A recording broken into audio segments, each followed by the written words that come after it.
वसुदेवसुतं देवं कंसचाणूरमर्दनं देवकी परमानन्दं कृष्णं वन्दे जगद्गुरु। गुरुर्ब्रह्मा गुरुर्विष्णु गुरुर्देवो महेश्वर गुरु साक्षात् परब्रह्म तस्मै श्री गुरुवे नमः। नारायणं नमस्कृत्यं नरं चैव नरोत्तमं देवीं सरस्वती व्यासं ततो जयमुदीरयेत् ततो जयमुदीरयेत्। जय माता। आज 8मो श्लोक। गोपा मधुरा गावो मधुरा यष्टिर्मधुरा सृष्टिर्मधुरा दलितं मधुरं फलितं मधुरं मधुराधिपतेरखिलं मधुरम। गोपा मधुरा गावो मधुरा, गोवाड़ मधुर से, गायो मधुर से। यष्टिर मधुरा सृष्टिर मधुरा, यष्टिर मधुर से, सृष्टि मधुर से। दलितम मधुरम फलितम मधुरम, दलन मधुर से अने फल पण मधुर से। मधुराधिपतिનું સર્વ મધુર છે, મધુરાધિપતિનું સર્વ મધુર છે એમ વલ્લભાચાર્ય પોતાના સ્તોત્રમાં કહે છે। આજે શ્રીમદ ભાગવત શરૂ કર્યું આપણે, એનો 42મો દિવસ। ગઈકાલે આપણે સ્કંદ 3 અને 5મા અધ્યાયને નમસ્કાર કર્યા। એમાં કઈ વાત હતી તો કે વિદુરજીનો મૈત્રેયજી ઋષિને પ્રશ્ન અને હરિદ્વાર ક્ષેત્રમાં મળ્યા। મૈત્રજીએ કરેલું સૃષ્ટિ ચક્રનું વર્ણન। એમ આપણે ગઈકાલે જોતા હતા કે ભારતના ઇતિહાસમાં અગણિત જીવનો છે કે જેમની પાસે ભગવાને પોતાના વૈભવનો દાબલો ખોલ્યો છે। એવા મૈત્રેય ઋષિ પાસે વિદુરજી અહીંયા શું કહેવાય, કયા ક્ષેત્રમાં?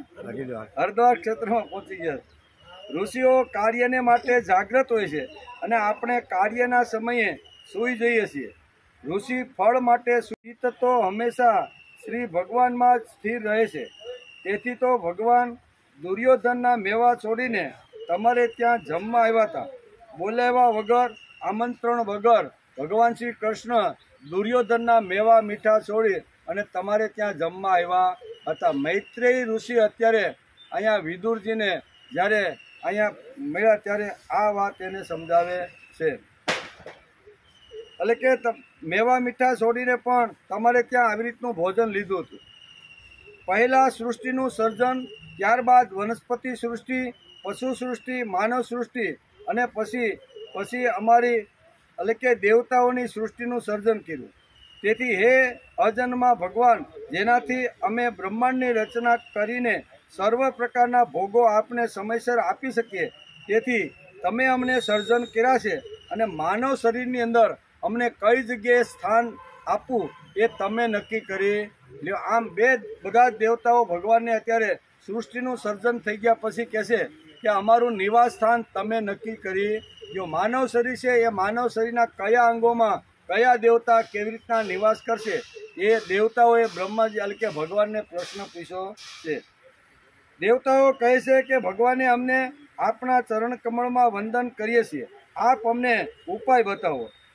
અમે આપના ચરણ કમળોની તે પીઠિકાનું શરણ લઈએ છીએ કે જેવો ભક્તો શ્રદ્ધાથી અને શ્રવણ કીર્તન વગેરેથી વૈરાગ્ય પુષ્ટ જ્ઞાન વડે પરમ ધીર અને તેવા ઉપાયો અમને બતાવો કે જેથી એ ઉપાયો અમે સારી રીતે સમજવાનો પ્રયત્ન કરી। એમ અત્યારે અહીંયા મૈત્રેય ઋષિ અહીંયા એટલે કે આખું સૃષ્ટિનું સર્જન થયા પછી બધા દેવતાઓ હાથ જોડી અને ભગવાનને આ પ્રાર્થના કરે છે। અહીંયા સુધી આપણે ગઈકાલે આવ્યા।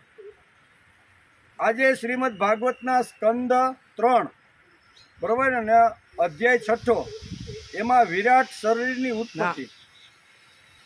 શરીરની ઉત્પત્તિ મૈત્રેય ઉવાચ ઇતિ તાસા સ્વકાશિતા સતી નામ મમત્યેશ પ્રસૂત્વલોકમંત્રાણામ પિશાભ્ય ગતિમેશ્વરમ કાલસજ્ઞામ તદા દેવી બિભ્રચ શક્તિ પુરુષક્રમ ત્રયો વિશાતિ તત્વાનામ ગણમ યુગ પદાદિશમ।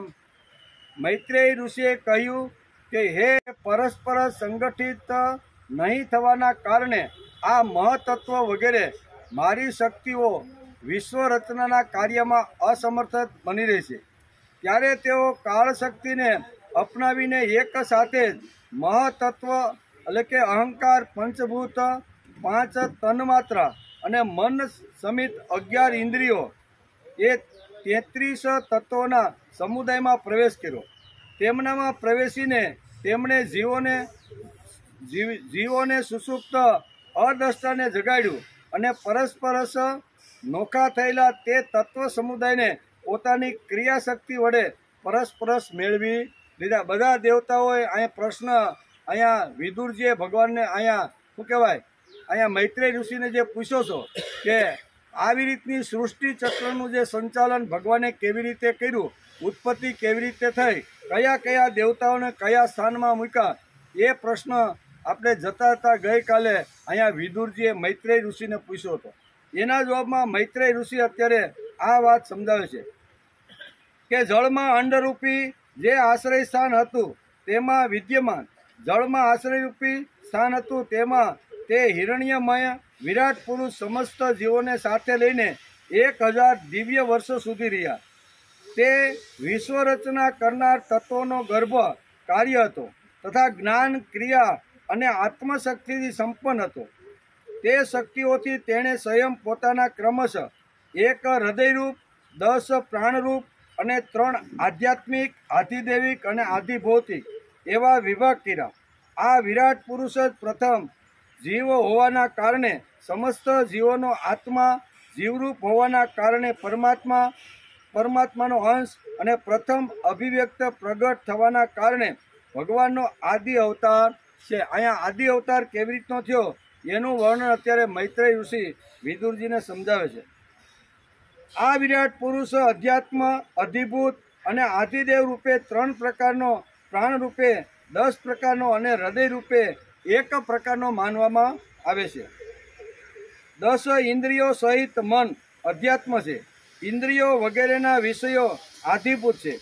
ઇન્દ્રિયોના અધિષ્ઠાતા દેવતાઓ અધિદેવ છે તથા પ્રાણ, અપાન, વ્યાન, સમાન અને ઉદાન, નાગ, કુર્મ, કુકલ, દેવદત્ત અને ધનંજય એ 10 પ્રાણ છે। આમ કરી અને આ સૃષ્ટિની રચના કરી છે।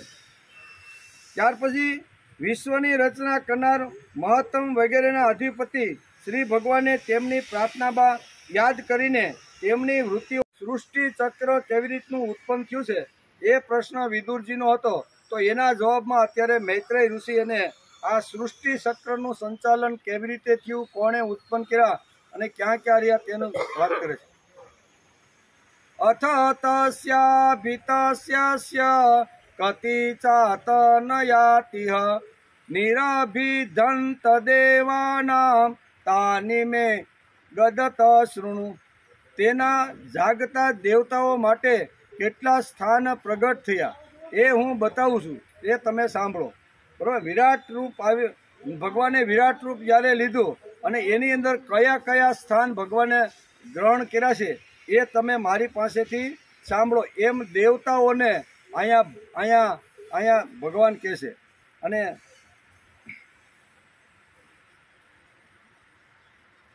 સુખ એટલે કે મુખના દેવતા લોકપાલ અને અગ્નિવાણી સહિત તેમાં પ્રવેશ્યા। હવે આ વિરાટ પુરુષ જે છે એ પુરુષના અંગની અંદર દેવતાઓને કઈ જગ્યાએ કેવી રીતનું સ્થાન આપ્યું એનું સરસ મજાનું અહીંયા વર્ણન, અહીંયા 12 થી 34 શ્લોકની અંદર વર્ણન અહીંયા વેદવ્યાસ લખે છે અને મૈત્રેય ઋષિ અત્યારે અહીંયા વિદુરને સમજાવે છે. 23 શ્લોક છે એના. કેટલા? 23 શ્લોકની અંદર વિરાટ પુરુષના અંગની અંદર દેવતાઓને કઈ જગ્યાએ સ્થાન આપ્યું એનું 23 શ્લોકની અંદર વર્ણન કરવામાં આવ્યું છે. એ આપણે સાંભળવાનું છે. મુખના દેવતા લોકપાલ અગ્નિવાણી સહિત તેમાં પ્રગટ થયા. ભગવાનનું જે વિરાટ જે મુખ હતું એની અંદર અહીંયા કહે છે અગ્નિવાણી સહિત તેમાં પ્રવેશા. તાળવામાં વરુણ પ્રવેશા. તેમાં રસ રૂપે જીવ રસ ગ્રહણ કરે છે. બરાબર, તાળું આપણું જે રહ્યું એની અંદર જીવ રસ મૂકીને એ શણગારે છે. નસકોરામાં અશ્વિની કુમારો ઘ્રાણ તથા જીવ ગંધ ગ્રહણ કરે છે. આંખો પ્રગટ થઈ. લોકપતિ સૂર્ય નેતેન્દ્રિય જીવને વિવિધ રૂપોનું જ્ઞાન કરાવે છે. ત્વચા ઉત્પન્ન થઈ. વાયુ દેવતા તેના દ્વારા જીવ સ્પર્શનો અનુભવ કરે છે. કર્ણેન્દ્રિયો દિશાઓ પોતાના અંશરૂપ આના દ્વારા જીવને શબ્દનું જ્ઞાન થાય છે. કર્ણેન્દ્રિય એટલે કે શબ્દનું જ્ઞાન કેના દ્વારા થાય? તો કે ચારે દિશાઓ દ્વારામાં જે કાંઈ અવાજ આવે એ કાનની અંદર અથડાય છે અને તેથી ઇન્દ્રિયોને એ સ્પર્શનું જ્ઞાન થાય છે. પછી આવે છે આંખો પ્રગટ થઈ. આંખો પ્રગટ થઈ. લોકપતિ સૂર્ય નેત્રેન્દ્રિયથી જીવને વિવિધ રૂપોનું જ્ઞાન ધરાવે છે. નસકોરામાં અશ્વિની કુમારો ઘ્રાણ તથા જીવ ગંધ ગ્રહણ કરે છે. ત્યાર પછી વિરાટ પુરુષના શરીરમાંથી ચર્મ ઉત્પન્ન થયું. તેના ઔષધિઓ પોતાના અંશભૂત રૂવાટાથી જીવ ખંજવળ વગેરે અનુભવે છે. આ જે ઇન્દ્રિયો છે ઇન્દ્રિયોની અંદર કેવી રીતની ઉત્પન્ન થાય અને ઇન્દ્રિયના કેવી રીતના કામ છે અહીંયા દેવતાઓને એક એક સ્થાન ઉપર બેસાડી દીધા છે. ગુદા પ્રગટ થયું. ઇન્દ્રિયો સમેત પ્રવેશા. જે મળ ત્યાગ કરો, શરીરની અંદર જે ખોટો કચરો ભરાઈ ગયો હોય એનો ત્યાગ કરવા માટે પણ અહીંયા ગુદા નામની ઇન્દ્રિયની અંદર અહીંયા દેવતાઓ પ્રવેશ કર્યા. હાથ પ્રગટ થયા. દેવરાજ ઇન્દ્ર પ્રવેશ. જે શક્તિથી જીવ આજીવિકા મેળવી શકે છે એવા ઇન્દ્રને હાથના અંદર બેસાડવામાં આવ્યા. આમ વિરાટ પુરુષનું સુંદર મજાનું વર્ણન અત્યારે અહીંયા મૈત્રેય ઋષિ કહે છે અને વિદુરને સમજાવે છે. કારણ કે વિદુરનો પ્રશ્ન હતો કે આ વિરાટ સ્વરૂપે આખી સૃષ્ટિનું જે ચક્ર કેવી રીતનું ચલાવે છે અને વિરાટ પુરુષ આવી રીતના જ્યારે ઉત્પન્ન થયા ત્યારે દેવતાઓએ કેવી રીતની હાથ જોડી અને ભગવાનને પ્રાર્થના કરી છે એ મારો પ્રશ્ન છે, એ તમે મને સમજાવો. એના જવાબની અંદર આ બધી વાતો કહે છે. હાથ પ્રગટ થયા. દેવરાજ ઇન્દ્ર પ્રવેશ એટલે કે પ્રવેશ થયો. જે શક્તિથી જીવ આજીવિકા મેળવી શકે છે. હાથ છે, હાથથી માણસ આજીવિકા મેળવે ને. કોઈ પણ કામ કરવું હોય તો એ હાથથી થાય. ચરણ ઉત્પન્ન થયા. વિષ્ણુ ભગવાન ગતિ એટલે કે પછી ચરણ ઉત્પન્ન થયા. વિષ્ણુ ભગવાન ગતિ સાથે પ્રવેશા. ગતિ શક્તિ દ્વારા જીવ ગતમ વ્યર્થ સ્થાને પહોંચી શકે છે. ગતિ એટલે પગ, તે પગ દ્વારા ગતિ થાય છે. તેથી જે સ્થાન ઉપર માણસને જવાનું હોય તે સ્થાન ઉપર પગ જો સારા હોય તો એ સ્થાન ઉપર જઈ શકે છે. ગીતામાં પણ ભગવાને આ જ વાત સમજાવી છે. બંને ભાગવત, શ્રીમદ ભાગવતની અંદર સ્કંદ 3 અને આવી રીતના સ્કંદ 3ની અંદર કહે છે. ગીતા પણ આ જ વાત આપને સમજાવે છે. ગતિર્ભરતા પ્રભુ સાક્ષી. ગીતામાં પણ આ શ્લોકની સાથે અહીંયા ગતિર્ભરતા પ્રભુ સાક્ષી. નિવાસ શરણમ સુરત. પ્રભવ પ્રલય સ્થાનમ. નિધાનમ બીજમવ્ય. સર્વની ગતિ, સર્વનું પોષણ કરતા પ્રભુ સાક્ષી, રહેઠાણ, શરણ, સૂરજ, ઉત્પત્તિ, પ્રલય, સ્થિતિ, નિધાન એટલે આધાર તથા અવિનાશી બીજ હું જ છું એમ ભગવાન અર્જુનને કહે છે. આ વિરાટ પુરુષને પણ અત્યારે મૈત્રેય ઋષિ કહે છે કે આવી રીતના એક વિરાટ પુરુષ ઉત્પન્ન થયો અને એની વિરાટ પુરુષ ઉત્પન્ન થતાં અહીંયા બધા દેવતાઓ એના અલગ અલગ સ્થાનની અંદર ભગવાને રાખી દીધા. ભગવાન વિરાટ પુરુષ કહે છે કે જીવના ચરણની ગતિ હું છું. ભગવાન જો ગતિ હોય તો ધર્મ પણ ગતિમાન હોવો જોઈએ. ધર્મને પણ ગતિ અંગ્રેજીમાં એને ડાયનેમિક કહે છે કે આપણો ધર્મ પણ ગતિશીલ હોવો જોઈએ. બંધિયાર નહીં. એમ બંધિયાર જો ધર્મ હોય ને તો એની અંદર દુર્ગંધ મારતો હોય છે. આપણે બધાને ખબર છે, કબીર પણ કહે છે ને કે પાની કેરા બુદ્ધ બુદ્ધા આસમાનસ કી જાત. આ બહુ સરસ રીતે એક સાખી કહે છે। બીજું, વહેતા પાણી નિર્મલા બંધા ગંધીલા હોય, સાધુ જન ભમતા ભલા દાગ ન લાગે કોઈ। કબીરે પોતાની વાણીની અંદર આ વાત કરી છે। એ જ વાત અત્યારે અહીંયા મૈત્રેય ઋષિ અત્યારે કોને સમજાવે છે? વિદુરને। વિદુરને અહીંયા હરિદ્વાર ક્ષેત્રની અંદર મળ્યા છે। બંને આવી રીતના મહાપુરુષો છે, પ્રશ્ન એકાબીજા પૂછે છે અને એના જવાબમાં સૃષ્ટિ ચક્રનું સંચાલન ભગવાન કેવી રીતે કરે છે, કયા શરીરના સ્થાન ઉપર કયા દેવતાને બેસાડ્યા, એ ભગવાન બહુ સરસ રીતે અહીંયા વિરાટ પુરુષ રૂપ ધારણ કરીને કહે છે। આ બધી જ વાત મૈત્રેયને સરસ્વતી નદીના કિનારા ઉપર જે આપી હતી, એ બધું જ જ્ઞાન અત્યારે અહીંયા વિદુરની સામે ધીમે ધીમે આપવાની શરૂઆત કરી દીધી છે। સર્વની ગતિ, ભગવાન કેવા છે? ગતિમાન છે, ગતિ સ્તંભ। અને જો આપણી અંદર જો કંઈ હિલચાલ ન હોય તો કોઈ જગ્યાએ આપણે જઈ શકતા નથી। એટલે ગતિ આપવાવાળા ભગવાન છે। એક જગ્યાએથી બીજી જગ્યાએ જો આપણે જવાનું હોય તો ભગવાન જ ગતિ આપે છે। અંદર બેઠેલા જે ભગવાન છે એ ગતિ આપે છે। ભગવાન વિરાટ પુરુષ કહે છે કે જીવના ચરણની ગતિ હું છું। ભગવાન જો ગતિ હોય તો ધર્મ પણ ગતિશીલ હોવો જોઈએ। ગતિ એટલે હિલચાલ, ગતિ એટલે હિલચાલ। આપણા પુરુષાર્થને હલાવ્યો કોણે? ગતિ કોણે આપી? વિરાટ પુરુષ શરીરના અન્ય ઇન્દ્રિયોમાં આવીને દેવતાઓ રૂપે વસ્યા છે।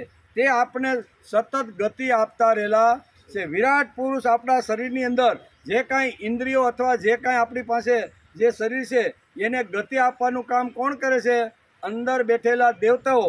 અને દેવતાઓને શક્તિ કોણે આપી? તો કે ભગવાને। આ આખું જે જ્ઞાન છે એ જ્ઞાન અત્યારે મૈત્રેય ઋષિ વિદુરને સમજાવી રહ્યા છે। ગતિનો એક બીજો અર્થ છે ઉપાય। ભગવાન જ આપણો ઉપાય છે, બીજો કોઈ ઉપાય નથી। ભગવાન જ આપણો ઉપાય છે, બીજો કોઈ આપણો ઉપાય નથી। હે મૈત્રેયજી ઋષિ વિદુરને કહે છે કે વિરાટ પુરુષ પ્રગટ થયા અને બધા જ દેવતાઓને દરેક ઇન્દ્રિયમાં સ્થાપિત કરી દીધા। વિરાટ પુરુષ આવી રીતના ઉત્પન્ન થયા। બધા શરીરના જે અંગો હતા એ બધા જ ઇન્દ્રિયોની અંદર અલગ અલગ દેવતાઓને સ્થાપિત કરી દીધા। આમ અત્યારે વિદુરજીને મૈત્રેય ઋષિ અહીંયા હરિદ્વાર ક્ષેત્રમાં કહે છે, કોઈ પણ જીવનમાં ભગવાનને લઈ જાઓ। ભક્તિ એટલે સામાજિક શક્તિ, ભક્તિ જે સોશિયલ ફોર્સ આમ અંગ્રેજીમાં પણ કહે છે। ભગવાનના દીકરા તરીકે બંધાઈ જઈએ તો ભગવાન આપને ગતિ આપે છે। એકવાર ભગવાન સાથે આપણે બંધાઈ જઈએ તો પછી ગતિ આપવાનું કામ કોનું છે? ભગવાનનું છે। એટલે ભગવાન સાથે બંધાઈ જવું જોઈએ। અને આપણે આ ઉંમર જ એવી છે, અત્યારે આપણે બધા જે બેઠા ને એ મોટા ભાગના લગભગ 60 વર્ષથી બધા ઉપર છે। હવે આપણે કોઈ જગ્યાએ બીજી જગ્યાએ બંધાવવું એના કરતાં ભગવાન જોડે આપણે બંધાઈ જવું જોઈએ। ભગવાન જોડે એકવાર બંધાઈ ગયા ને તો જવાબદારી બધી ભગવાનની આવી જાય છે। આપણે ગતિ આપવી નહીં આપવી, જવું નહીં જવું, જે કાંઈ જે છે એ ભગવાન પોતે સંભાળી લે છે। તેથી વેદવ્યાસ ભાગવતમાં લખે છે કે સુખદેવજી રાજા પરીક્ષિતને પૂછેલા પ્રશ્ન અને અત્યારે વિદુરજીને મૈત્રેય ઋષિ આ રીતે સમજાવી રહ્યા છે। જ્યારે તેને ચરણ ઉત્પન્ન થયા ત્યારે તેમનામાં લોકેશ્વર વિષ્ણુ પોતાની શક્તિ ગતિ સાથે પ્રવેશ્યા। આ ગતિ શક્તિ વડે જીવ પોતાના અનેક પ્રકારના અનેકવિધ કાર્યો આ ગતિ દ્વારા થઈ શકે છે। આપણે માનો ઘેરેથી અહીંયા નીકળ્યા તો આવ્યા એનું કારણ શું છે? કે ભગવાને આપણા પગની અંદર ગતિ ભરી છે અને એ ગતિથી આપણે અહીંયા સુધી આવ્યા। એટલે ગતિર ભરતા પ્રભુ સાક્ષી, ગીતાકાર પણ આ જ કહે છે। અને વિરાટ રૂપ ધારણ કરી અને ભગવાને આ જ્યારે આખું વિરાટ પુરુષ લીધું ત્યારે પણ આ જ વાત સમજાવે છે। ત્યાર પછી બુદ્ધિ ઉત્પન્ન થઈ। આ બધા ભગવાનના શરીરની અંદર જે ઇન્દ્રિયો છે, કઈ ઇન્દ્રિયો ક્યાં રીતની સ્થાપિત કરવી તે અત્યારે મૈત્રેય ઋષિ કહે છે। ભગવાને મને સરસ્વતી નદીના કિનારા ઉપર જતા પહેલાં જે જ્ઞાન આપ્યું છે ને એ જ્ઞાન હું અત્યારે તમને કહી રહ્યો છું। એમ કરી અને વિદુરને મૈત્રેય ઋષિ કહે છે કે જ્યારે તેને ચરણ ઉત્પન્ન થયા ત્યારે તેમનામાં લોકેશ્વર વિષ્ણુ પોતાની શક્તિ ગતિ સાથે પ્રવેશ્યા। આ ગતિ શક્તિ વડે જીવ પોતાના ગંતવ્ય સ્થાને પ્રાપ્ત કરે છે। ગતિર ભરતા પ્રભુ સાક્ષી, આમ ગીતાકાર પણ આ જ વાત સમજાવે છે। ત્યાર પછી બુદ્ધિ ઉત્પન્ન થઈ। પોતાના આ સ્થાનમાં વાક પતિ બ્રહ્મા પોતાની અંશભૂત બુદ્ધિશક્તિ સમેત પ્રવેશ્યા। આ બુદ્ધિશક્તિથી જીવ જાણવા યોગ્ય વિષયોને સારી રીતે જાણી શકે છે। તેથી જ બુદ્ધિ પૂજન આવ્યું। રોજ બુદ્ધિનું પૂજન કરવું જોઈએ। ભગવાને પણ અહીંયા આખું વિરાટ સ્વરૂપ ધારણ કરી અને એક સ્થાન એવું બતાવ્યું કે જ્યાં બુદ્ધિનું નિવાસ સ્થાન હોય, એટલે કે આ બુદ્ધિ શક્તિથી જ જીવ જાણવા યોગ્ય વિષયોને સારી રીતે જાણી શકે છે। બુદ્ધિ હોય તો માણસ કરવું નહીં કરવું, ખાવું નહીં ખાવું, જવું નહીં જવું, આ બધા જે નિર્ણયો છે એ કોણ લે છે? બુદ્ધિ છે। તેથી આ વિરાટ પુરુષે જે આખું માનવ શરીર જે નિર્માણ કર્યું એની અંદર અલગ અલગ દેવતાઓને બેસાડવામાં આવ્યા છે। અને બુદ્ધિ અહીં કહે છે કે ભગવાન પણ આવી રીતના બુદ્ધિમાં આવીને બેસી ગયા છે। કઠોપનિષદમાં બુદ્ધિનું મહત્વ શાસ્ત્રકારોએ સમજાવ્યું છે। આત્માનામ રથનમ વિધિ, બહુ સરસ કીધું છે કે બુદ્ધિનું મહત્વ કેટલું છે। અને ભગવાને આ બુદ્ધિ અહીંયા માનવ શરીરના અહીંયા કપાળ ઉપર, એટલે આપણે કહીએ ને આપણા કપાળ, એના ઉપર આપણી બુદ્ધિનું રહેઠાણ રાખી દીધું છે।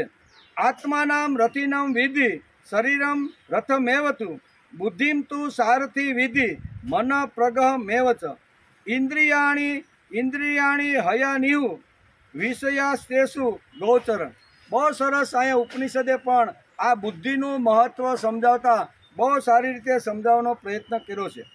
આત્માનામ રથિનામ વિધિ, આત્માને રથનો માલિક સમજ।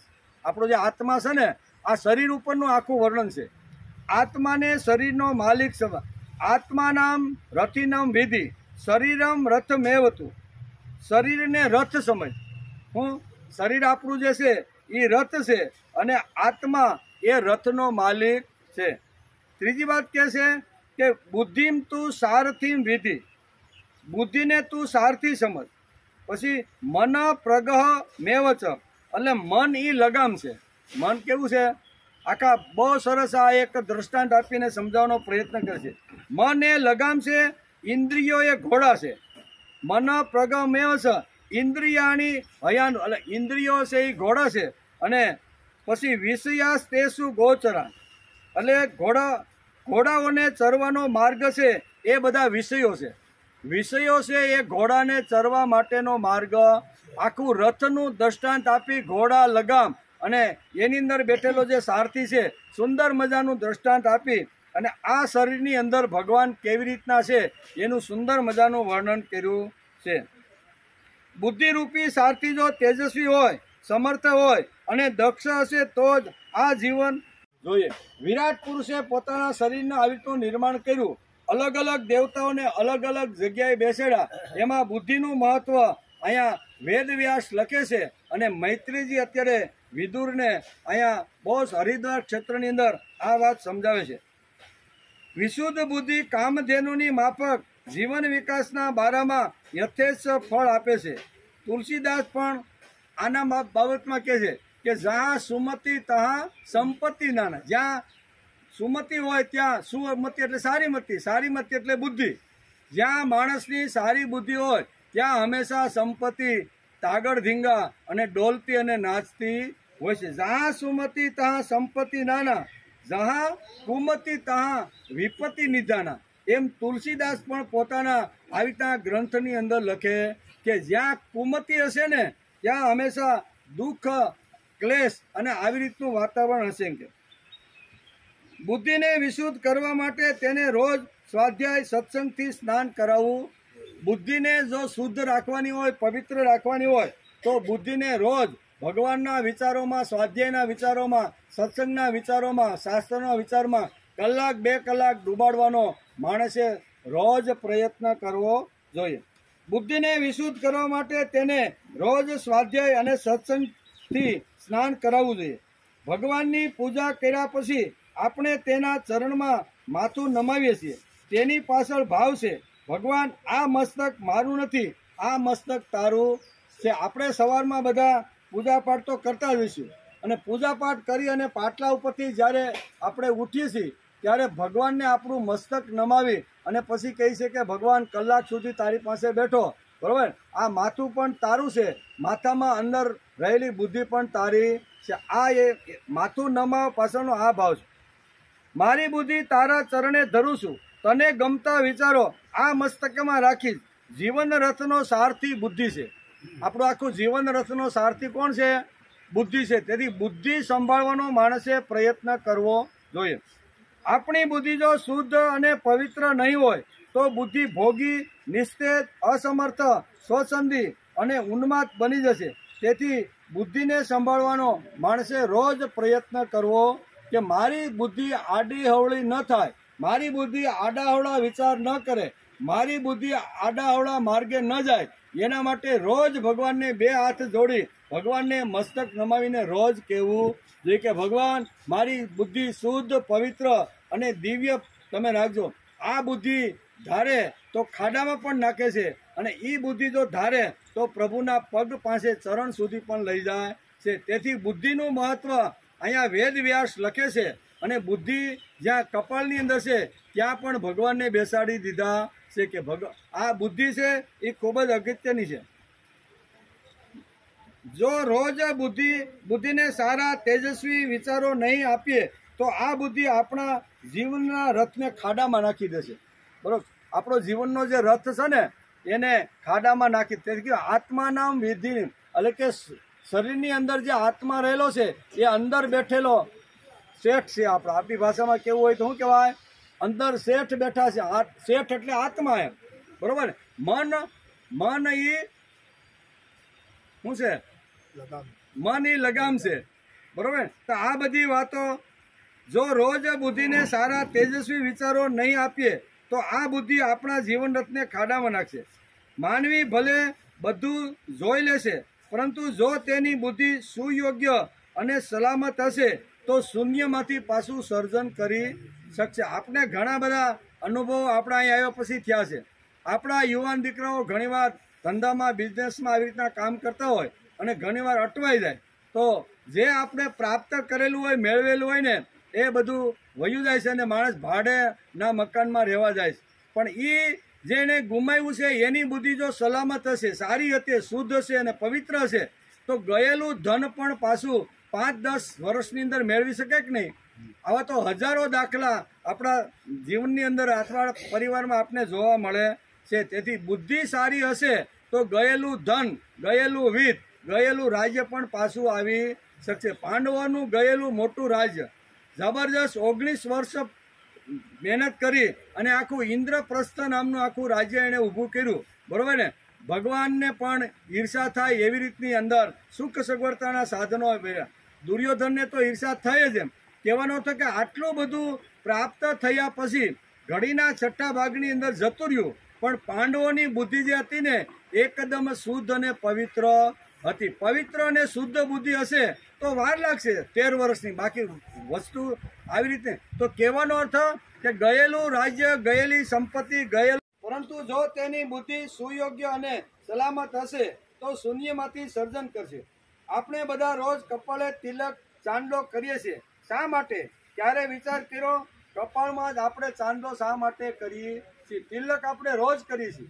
પ્રથમ ભગવાનનું તિલક પૂજા કરી ત્યારે કર્યું, અને પૂજા કહેવાય પાટલા ઉપરથી કે આસન ઉપરથી ઉતરા તો આપણે સીધું આપણા કપાળનું પૂજન કરીએ છીએ. શા માટે? તો કે કપાળની અંદર ભગવાને બુદ્ધિનું સ્થાન રાખી દીધું છે. જે વિરાટ પુરુષે આખું જે સર્જન કર્યું, માનવ સૃષ્ટિ અને પશુ સૃષ્ટિ અને વનસ્પતિ સૃષ્ટિ, દેવતાઓની સૃષ્ટિ, આ 4 સૃષ્ટિ જ્યારે ભગવાને નિર્માણ કરી તો એની અંદર મનુષ્ય સૃષ્ટિની અંદર અલગ અલગ દેવતાઓ બધા પ્રાર્થના કરે છે કે અમારી પાસે અલગ અલગ શક્તિ છે, અમે બધા વેર વિખેર થઈ ગયેલા છીએ, તેથી અમારું એક્ય થાય એના માટે ભગવાન તમારા શરીરની અંદર અમને સ્થાન આપો. આગળ આપણે ગઈકાલે જોતા હતા કે આવી રીતની દેવતાઓ 2 હાથ જોડી અને ભગવાનને પ્રાર્થના કરે છે. અગ્નિ કે હું તો ગમે તેવું આવી રીતનું હોય ને તો બાળીને ભસ્મ કરી નાખું. પછી પાણી કહે છે કે તું ગમે એટલો આવી રીતનું બાળવાનો પ્રયત્ન કર, પણ વાદળ રૂપે વરસું ને તો તારું ગમે તેટલી શક્તિ હોય એને હું ખલાસ કરી નાખું. તો બધાની શક્તિ અલગ અલગ પડેલી છે. બધા દેવતાઓ સાથે થઈ અને અહીંયા ભગવાને વિનંતી કરે છે કે અમે તો અત્યારે બધા અલગ અલગ છીએ, અલગ અલગ અમારી શક્તિઓ છે, અને એ અલગ શક્તિઓ એક મનુષ્ય શક્તિમાં જો આવી રીતે જો સંકળાત થાય ને તો નર અપની કરની કરે તો નરકા નારાયણ હો। આ અમારી બધી જે શક્તિઓ છે ને, અમે અત્યારે અલગ અલગ રીતે વિખરાઈ ગયેલા છે। હે ભગવાન, અમે તમને પ્રાર્થના કરી છે કે અમારી શક્તિનો યોગ્ય જગ્યાએ યોગ્ય સમયે તમે આવી રીતનો ઉપયોગ કરો। આમ કરી અને દેવતાઓ બે હાથ જોડે ત્યારે ભગવાન આ વિરાટ પુરુષે આવી રીતનું સુંદર મજાનું જે માનવ શરીર હતું, એ માનવ શરીરની અંદર અલગ અલગ જે ઇન્દ્રિયો હતી, એ દરેક ઇન્દ્રિયો પર દરેક દેવતાઓને બેસાડી દીધા છે। એ આપણે આગળ પણ જોયું આગલા શ્લોકમાં, બરોબર? તો એ અહીંયા 23 શ્લોકની અંદર વર્ણન કર્યું છે, કયા દેવતાઓને કયા સ્થાન ઉપર કેવી રીતના રાખી દીધા અને કયા દેવતા કેવી રીતનું પોતાની જે ક્રિયાશક્તિ, આગળ કીધું હતું ને ગઈકાલે કે અમારી જે ક્રિયાશક્તિ છે એ આમ જ વેડફાઈ રહી છે। તેથી અમે દેવતાઓ સાથે મળીને સ્તુતિ કરીને પ્રાર્થના કરીએ છીએ કે અમારી વેડફાતી રહેલી જે શક્તિ છે, ક્રિયાશક્તિ, એ ક્રિયાશક્તિને તમે કામે લગાડવાનો પ્રયત્ન। કપાળે તિલક ચાંદલો કરીએ છીએ, શા માટે કરીએ છીએ? તેનો ક્યારે વિચાર કર્યો? કપાળમાં શા માટે ચાંદલો કાં તો તિલક? એ કેવળ સંપ્રદાયની ઓળખ, ધાર્મિકતાની છાપ કે ફક્ત કપાળની શોભા નથી? આમાંથી આ શોભા નથી, પણ ભગવાનનું પૂજન છે। શું છે?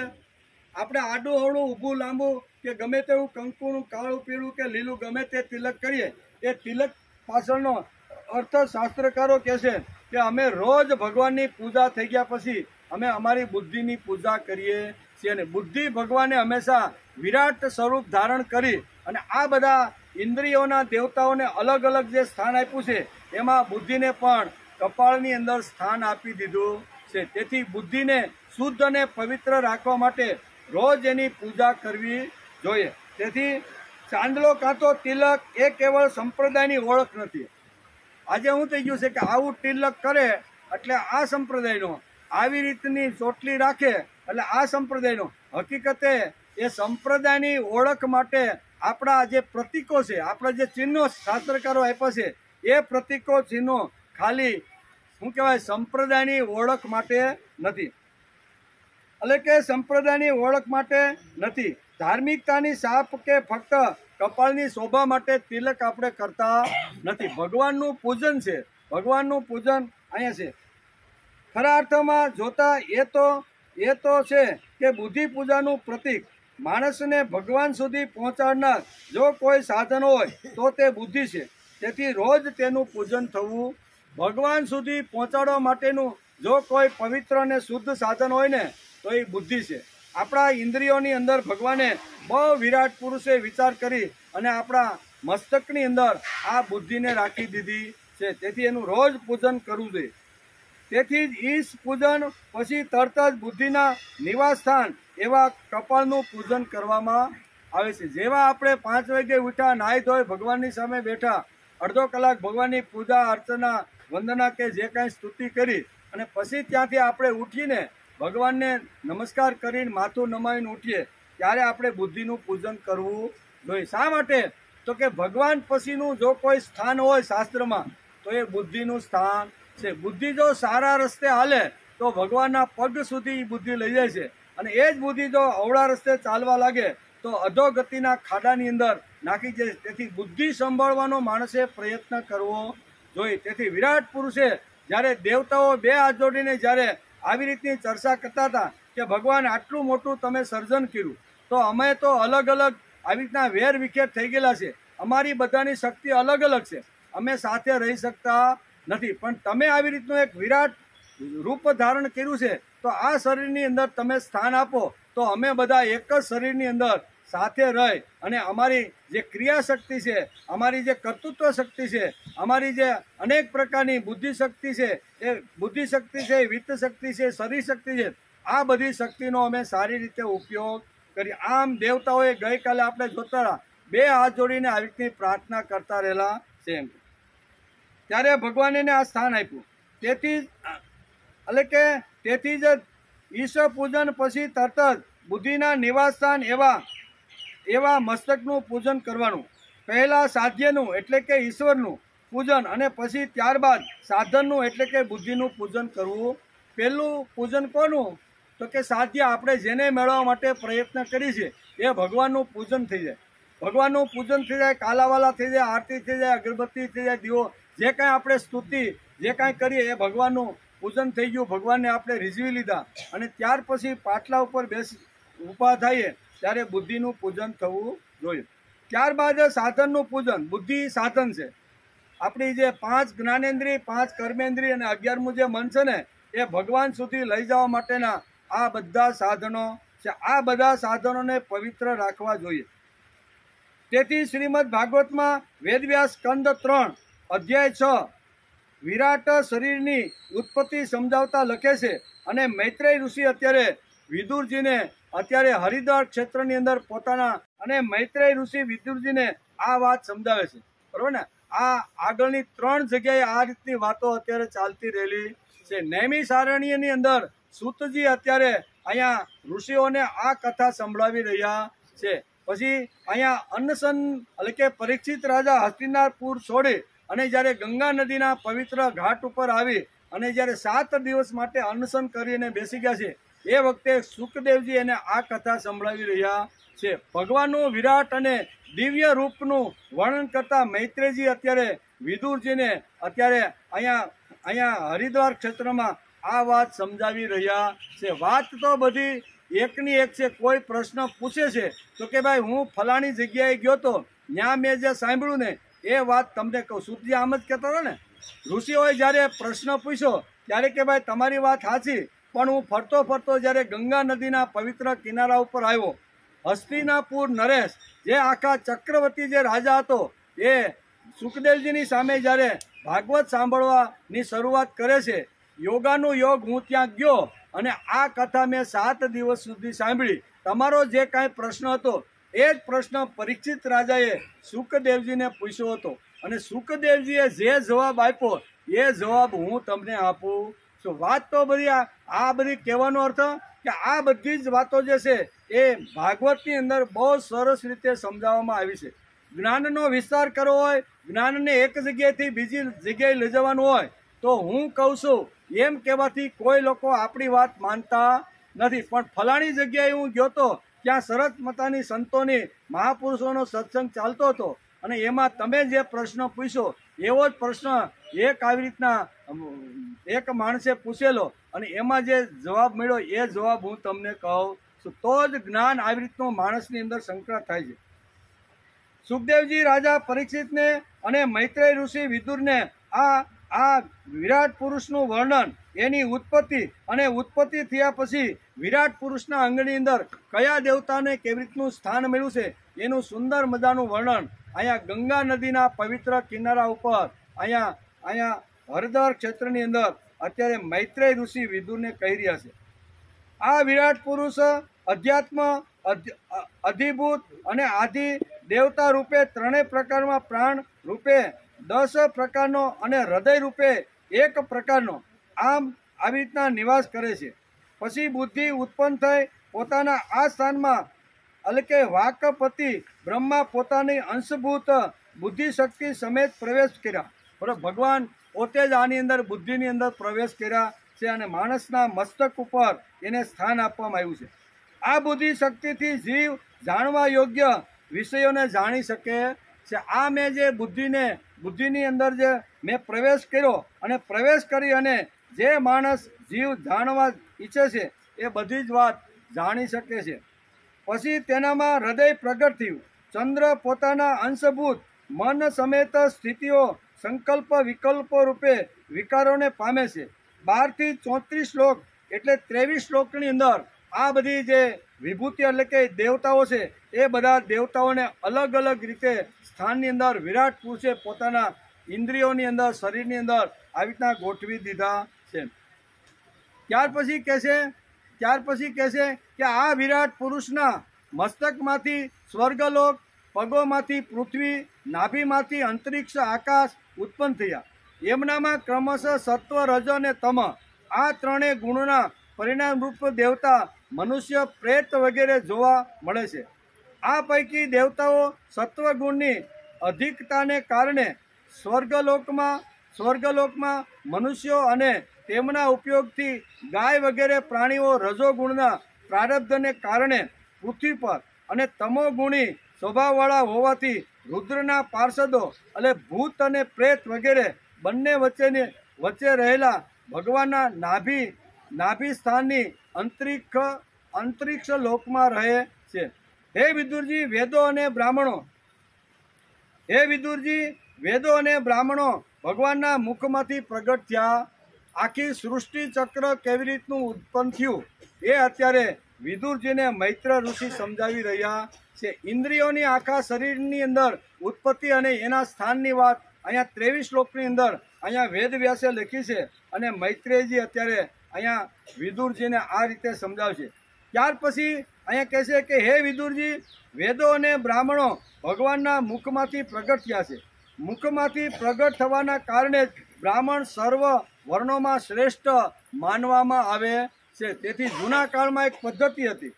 આપણે બધા ગામડામાંથી આવ્યા છીએ એટલે આપણે બધાને ખબર છે કે ગામડાની અંદર આપણે કદાચ કોઈ ગલીમાં અથવા વાડીએથી ઘરે આવતા હોય કે ઘરેથી ખેતરે આવતા હોય અને એમાંય જો કોઈ આવી રીતના બ્રાહ્મણ સામા મળે તો આપણે બે હાથ જોડીને કહીએ છીએ કે ભૂદેવ નમસ્કાર. બરોબર? ભૂ એટલે પૃથ્વી અને પૃથ્વી ઉપરનો જીવતો જાગતો દેવ એટલે બ્રાહ્મણ.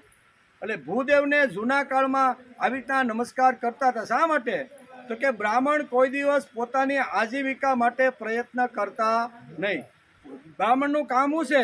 તો કે બ્રાહ્મણનું કામ છે વેદ ભણવા અને જે વેદો ભણ્યા છે એનો સમાજના અંતિમ માણસ સુધી વિસ્તાર કરી અને લોકોને સુસંસ્કૃત કરવાના છે. બાળકથી માંડી, બાળક હોય, યુવાન હોય, સ્ત્રી હોય કે કોઈ વૃદ્ધ હોય, સમાજના અંતિમ માણસ સુધી જે કાંઈ અભ્યાસ જે કર્યો છે, બરોબર ને, તો એ અભ્યાસનો વિસ્તાર કરી અને અંતિમ માણસ સુધી માણસ સુખી કેમ થાય, માણસને હસતો રમતો કિલોલ કરતો 100 વર્ષ સુધી કેમ જીવી શકે, એ બધી જ વાતો સમાજના અંતિમ માનવ સુધી લઈ જવાનું કામ બ્રાહ્મણ કરતો હતો. તેથી અહીંયા વેદવ્યાસ લખે છે અને અત્યારે ઋષિ અહીંયા કેવા ઋષિ?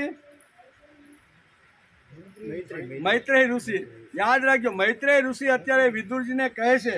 શું કહે છે કે હે વિદુરજી, વેદો અને બ્રાહ્મણો ભગવાનના મુખમાંથી પ્રગટ થયા. જેના મુખમાંથી ભગવાન અને આવી રીતના વેદો પ્રગટ થયા હોય એનું મુખ હંમેશા પવિત્ર હોય છે.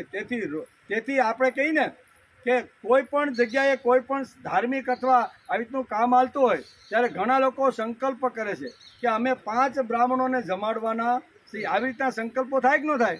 એ બ્રાહ્મણને જમાડવાનું જે મહત્વ છે એની પાછળનું કારણ આ છે કે ભગવાનના મુખારવિંદમાંથી આવી રીતના વેદ જ માણસ પહેલા કરતા જૂના કાળમાં. અત્યારે થોડુંક પરિવર્તન આવી ગયું છે અને થોડોક સમયની અંદર પણ ફેરફાર થઈ ગયો છે, પણ ભગવાનના મુખારવિંદમાંથી આ 2 વાતો નીકળેલી છે. એમ અત્યારે મૈત્રેય ઋષિ વિદુરને જે પારસ પીપળાને અને સરસ્વતી નદીના કિનારે ભગવાને જે જ્ઞાન વિદુર અને મૈત્રેયજીને આપ્યું હતું, ભગવાને કીધું કે આ મૈત્રેયજી વિદુરને જ્ઞાન આપશે. તેથી મૈત્રેયજી અત્યારે અહીંયા સરસ મજાના અહીંયા ગંગા નદીના કિનારા ઉપર આ બધી વાતો એને સમજાવે છે. હે વિદુર, વેદો અને બ્રાહ્મણો ભગવાનના મુખમાંથી પ્રગટ થયા છે. મુખમાંથી પ્રગટ થવાના કારણે બ્રાહ્મણ સર્વ વર્ણોમાં શ્રેષ્ઠ અને સૌનો ગુરુ માનવામાં આવે છે. ગુરુ માનવામાં જૂના કાળમાં આપણે કોઈ પણ કામ કરવાનું હોય ને તો આપણે એની સલાહ લેવા માટે જતા હતા. શા માટે?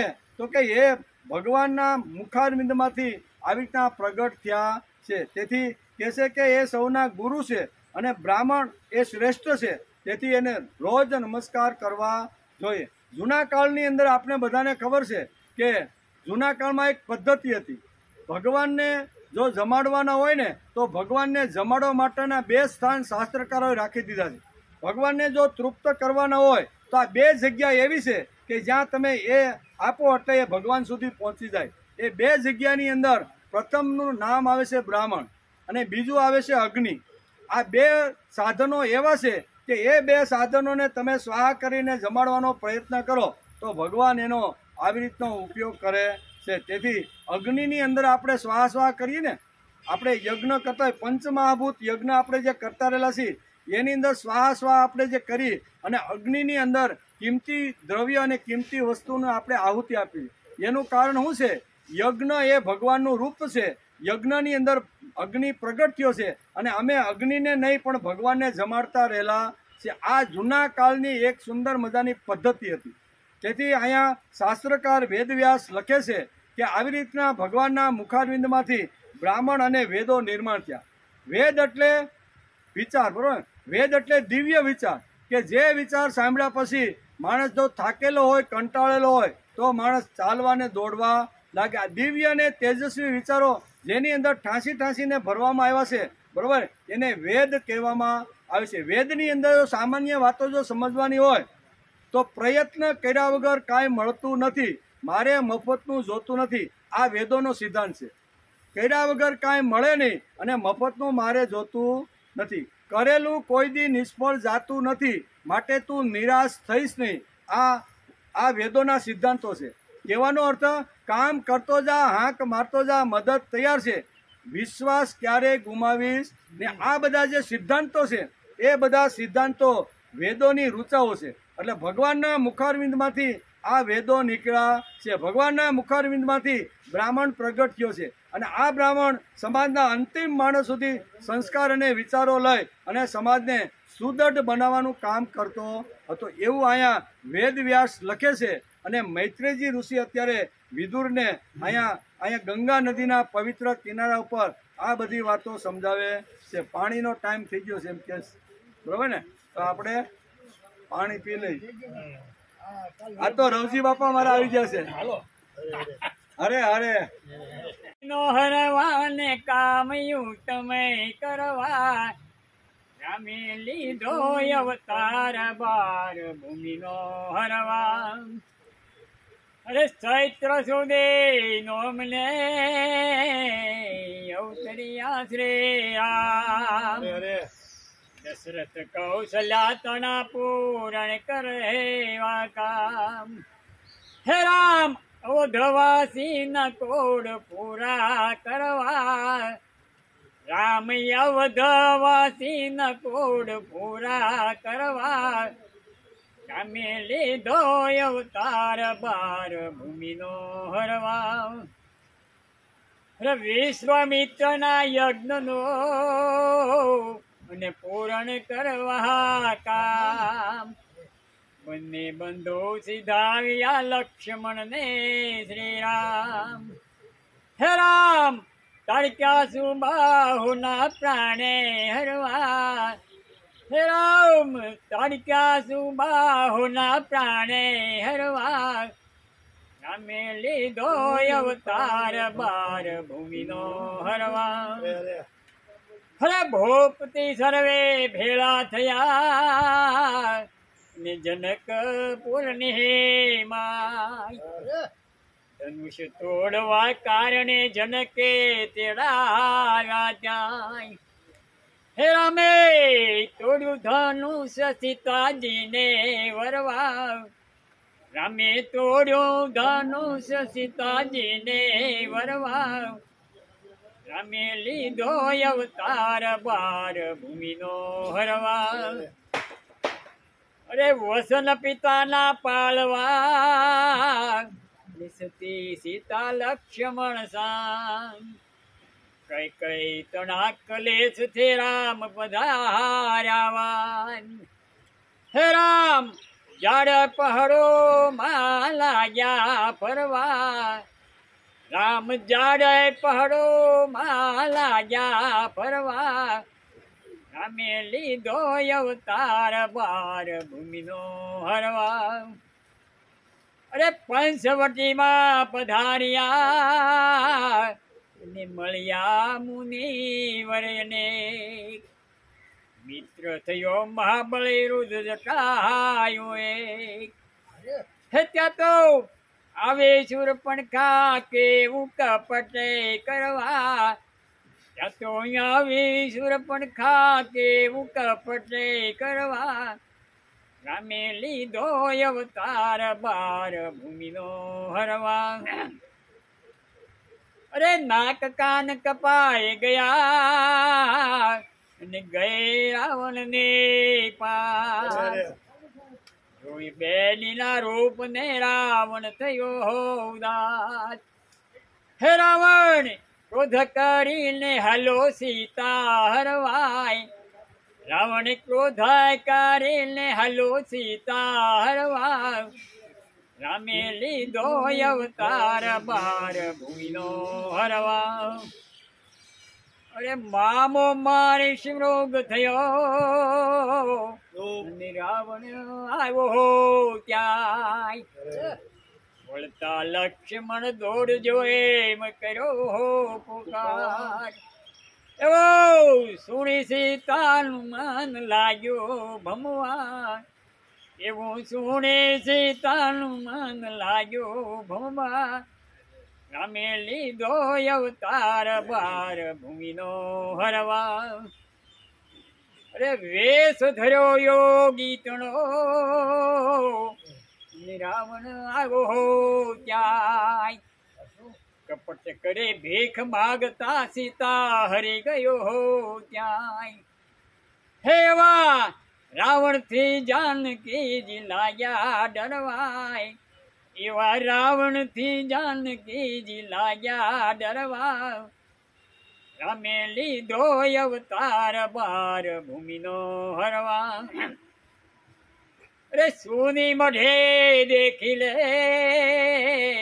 રુદન કરતા શ્રી રામ લક્ષ્મણજી સમજાવતા સમજે ને શ્રી રામ હે રામ સબરે ને ગીધ પાસે આવ્યા મળવા રામ ચબરે ને ગીધ પાસે આવ્યા મળવા રામે લીધો અવતાર બાર ભૂમિનો હરવા અરે વૃદ્ધ જટાયો એ જોઈને રાવણ સાથે કર્યો યજ્ઞની બાણે રાવણ ને મારે કર્યો બેજો હે રામ હલો રાવણ નથી કોઈની પરવાર રામ હાલો રાવણ નથી કોઈની પરવાર રામે લીધો અવતાર બાર ભૂમિઓ હરવા અરે મિત્ર સુગ્રીવને મળ્યા અને ઉપડ્યા પવન કુમાર શુદ્ધ સીતાને લાવ્યા બળિયા પરમ પાર હેરે ક્રોધ કીધો ને લાગે લંકા બળવા એને ક્રોધ કીધો ને લાગે લંકા બળવા રામે લીધો અવતાર બાર ભૂમિનો હરવા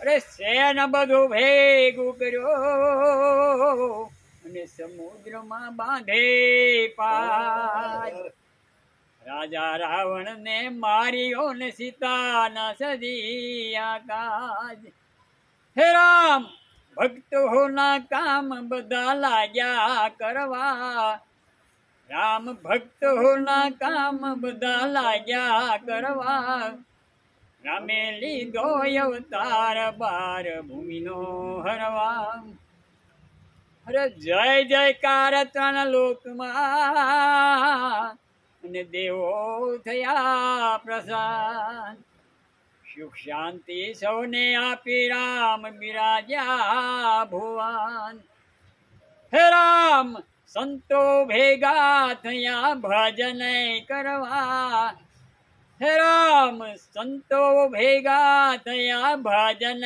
કરવા રામે લીધો અવતાર બાર ભૂમિનો હરવા બાર ભૂમિનો હરવાને કામ યું તમે કરવા રામે લીધો અવતાર બાર ભૂમિનો હરવા બોલ અયોધ્યા ઉદ્ધવને અત્યારે વિદુરજી કહે છે કે તમે મને આ જ્ઞાન તમે મને સમજાવો તો કે મૈત્રેય ઋષિ તમને અહીંયા ગંગા નદીના કિનારા ઉપર હરિદ્વાર ક્ષેત્રમાં તમને મળશે એ બધું જ્ઞાન તમને તે કહેશે બરોબર ને આમ કરીને અત્યારે બંનેનો સંવાદ શરૂ થઈ ગયો છે સૃષ્ટિના ચક્રનું સંચાલન કેવી રીતે થાય છે અને આ સૃષ્ટિ ઉત્પન્ન કર્યા પછી વિરાટ પુરુષે કયા કયા કામને કેવી રીતે ઇન્દ્રિયોને કરી એ તમે મને સમજાવો પ્રશ્ન અહીંથી શરૂ થયો હતો અને એના જવાબની અંદર અત્યારે અહીંયા મૈત્રેયજી ઋષિ અત્યારે વિદુરને આ વાત સમજાવી રહ્યા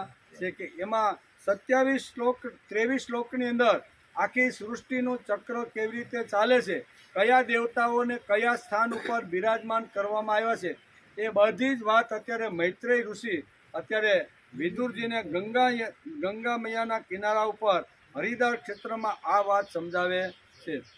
તેના જાગતા દેવતાઓ માટે કેટલા સ્થાન પ્રગટ થયા એ હું તમને બતાવું છું. આમ કરીને મૈત્રી ઋષિએ 23 શ્લોકની અંદર આવી રીતના દેવતાઓનું સ્થાન બતાવી દીધું છે કે તમારે આ વિરાટ પુરુષના શરીરની અંદર કઈ જગ્યાએ તમારું કેવી રીતનું સ્થાન છે એ સ્થાન બધી રીતે બધા, પછી હાથ હોય, પગ હોય, ઘ્રાણેન્દ્રિય હોય, પછી કર્ણેન્દ્રિય હોય, જે કાંઈ ઇન્દ્રિયો છે એ બધા સ્થાન ઉપર અહીંયા બધા ઇન્દ્રો દેવતાઓને બેસાડી દીધા છે. દેવતાઓની વ્યથા એ હતી એટલે ભગવાન પાસે એટલા માટે આવ્યા કે અમારી તમે જે ઉત્પત્તિ કરીને પણ અમારા બધાના ગુણ તો અલગ અલગ છે, એટલે અમે બધા કાંઈ એક સાથે રહી શકીએ નહીં. પાણી અને અગ્નિ એકારે રહે જ નહીં ને, પાણી અને અગ્નિ એક સાથે રહી શકતા નથી. આવી વાત જ્યારે દેવતાઓ ભગવાનને કહે છે કે તો અમને કોઈ એવું શરીર અથવા કોઈ જગ્યાએ બેસાડો કે જ્યાં અમે બધા જ એક સાથે એક જ શરીરની અંદર અમે રહીએ, બરાબર. તો એનું વર્ણન આ સરસ મજાનું 23 શ્લોકની અંદર વેદવ્યાસે લખ્યું છે. અને મૈત્રેય ઋષિએ વિદુરજીને અહીંયા શું કહેવાય, અહીંયા હરિદ્વાર ક્ષેત્રની અંદર આ બધી વાતો કરી છે. એનો વિચાર કરતાં કરતાં આપણે આવ્યા પછી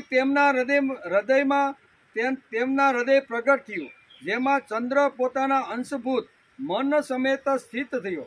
આ મન શક્તિ વડે જીવ સંકલ્પ વિકલ્પના વિકારોને પામી શકે છે.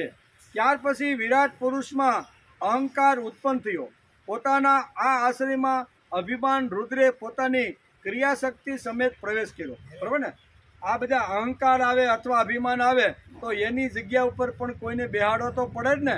એટલે આ બધા દેવતાઓ એક સાથે ત્યાં ગયા છે, એટલે એ બધા પ્રાર્થના કરે છે ત્યારે અલગ અલગ સ્થાન ઉપર બધાને બેસાડવામાં આવ્યા છે. તેથી પોતાની ક્રિયાશક્તિ સમેત પ્રવેશ કર્યો. એનાથી જીવ પોતાનું કર્તવ્ય સ્વીકારે છે. હવે તેમનામાં ચિત્ત પ્રગટ થયું. તેમાં મહતત્વ એટલે બ્રહ્મ પોતાની ચિત્ત શક્તિ સમેત સ્થિત થયું.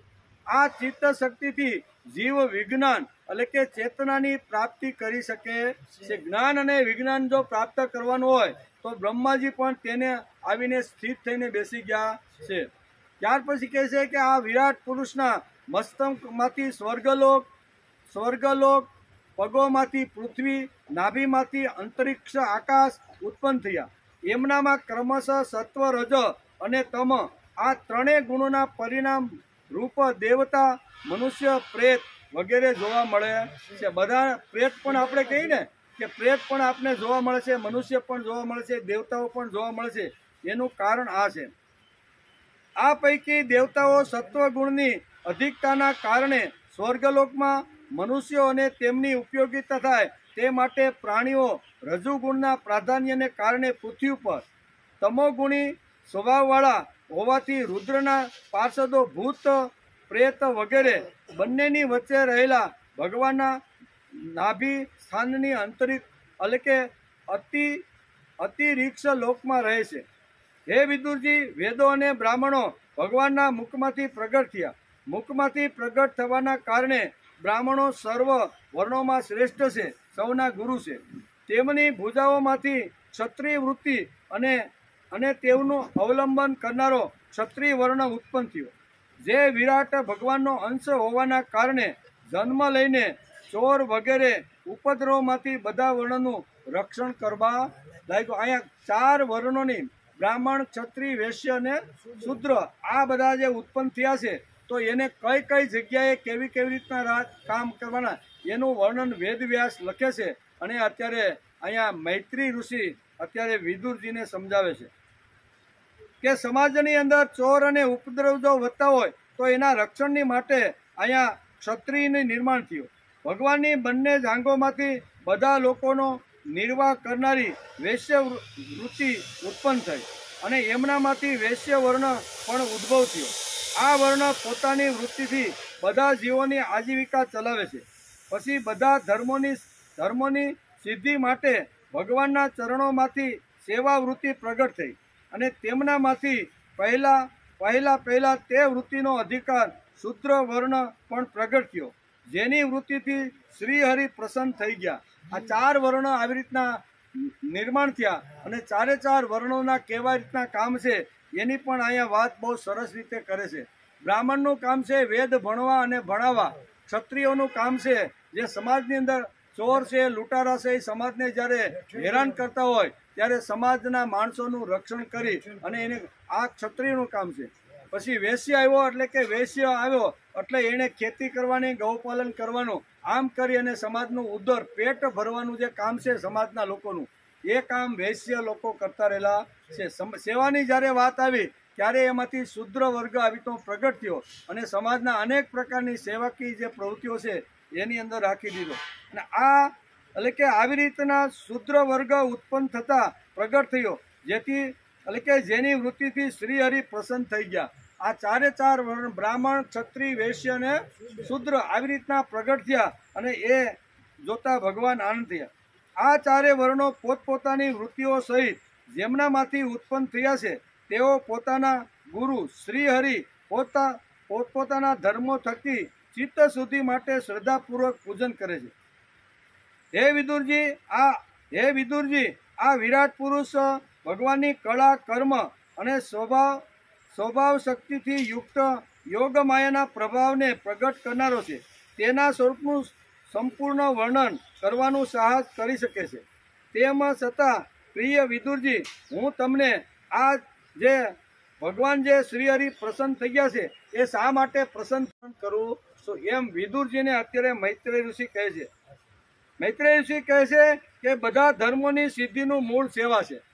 બધા જે ધર્મ છે એના મૂળ સિદ્ધિનું, જે ધર્મો વિકસિત થયા છે એના સિદ્ધિનું કારણ સેવા છે. સેવા કર્યા વિના કોઈ પણ ધર્મ સિદ્ધ થતો નથી. તેથી સર્વ ધર્મોની મૂળભૂત સેવા જ જેનો ધર્મ છે તે શૂદ્ર બધા વર્ણોમાં મહાન છે. બ્રાહ્મણોનો ધર્મ મોક્ષ માટે છે, ક્ષત્રિયનો ધર્મ ભોગ એટલે કામ માટે છે, વૈશ્યનો ધર્મ અર્થ કમાવા માટેનો છે અને શૂદ્રનો ધર્મ માટે છે.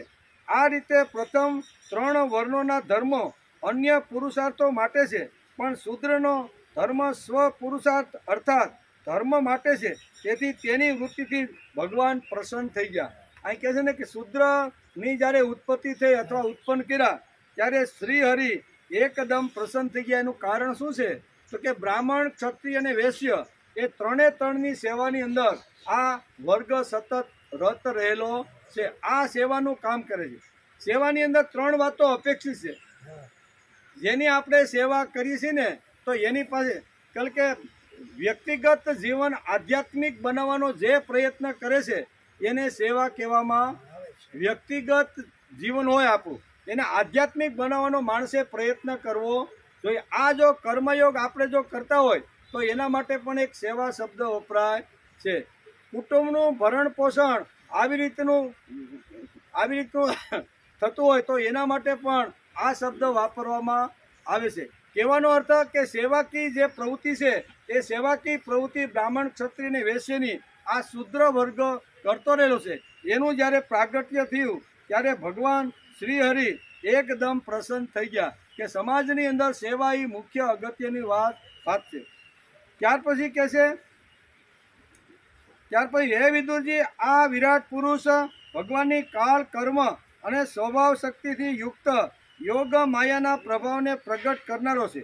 તેના સ્વરૂપનું સંપૂર્ણ વર્ણન કરવાનું સાહસ કોણ કરી શકે? તેમ છતાં પ્રિય વિદુરજી, અન્ય વ્યાવહારિક ચર્ચાઓથી અપવિત્ર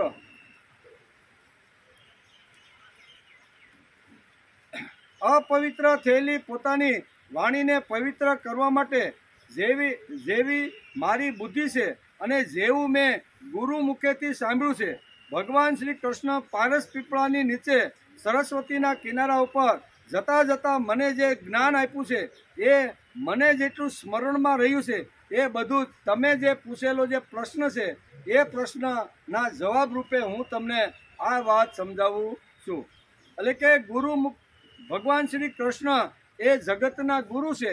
એ ગુરુ મુખેથી મેં જે કાંઈ સાંભળ્યું છે, શ્રીહરિના સુયશનું વર્ણન મેં સાંભળ્યું છે, એ વર્ણન મેં અત્યારે તમારી સામે કર્યું છે. આને કહેવાય લીલા. નહીંતર આપણે કહીએ ને કે લીલા એટલે 11 વર્ષ ને 52 દિવસ ભગવાને ગોકુળ અને વૃંદાવનમાં કરી એ ફક્ત એટલી લીલા નથી. જન્મથી અંત સુધી ભગવાને જે કાંઈ કર્મયોગ કર્યો છે, જે કાંઈ વ્યવસ્થાઓ અથવા જે કાંઈ સિદ્ધાંતો સમાજને આપ્યા છે, જ્ઞાન આપ્યું છે, જ્યારે જ્યારે જેવા જેવા પ્રસંગોની અંદર ભગવાન અડીખમ જે જગ્યાએ ઉભા રહ્યા છે, આ બધી ભગવાનની જ લીલાઓ છે. તેથી અહીંયા ભગવાનનું આટલું સુંદર મજાનું વર્ણન વેદ વ્યાસે લખ્યું છે કે આ વિરાટ પુરુષ જ્યારે આ પૃથ્વી ઉપર આવી રીતના જન્મ લીધો અને જન્મ લીધા પછી દેવતાઓ પણ બે હાથ જોડી અને ભગવાનને આવી રીતનું કહેવા લાગ્યા કે ભગવાન અમે તો બધા કોઈ સાથે રહી શકીએ એ અમારી તાકાત નથી, બરોબર ને, કોઈ અમે સાથે રહી શકીએ નહીં. તેથી અમને એવું સ્થાન બતાવો અથવા એવી જગ્યા બતાવો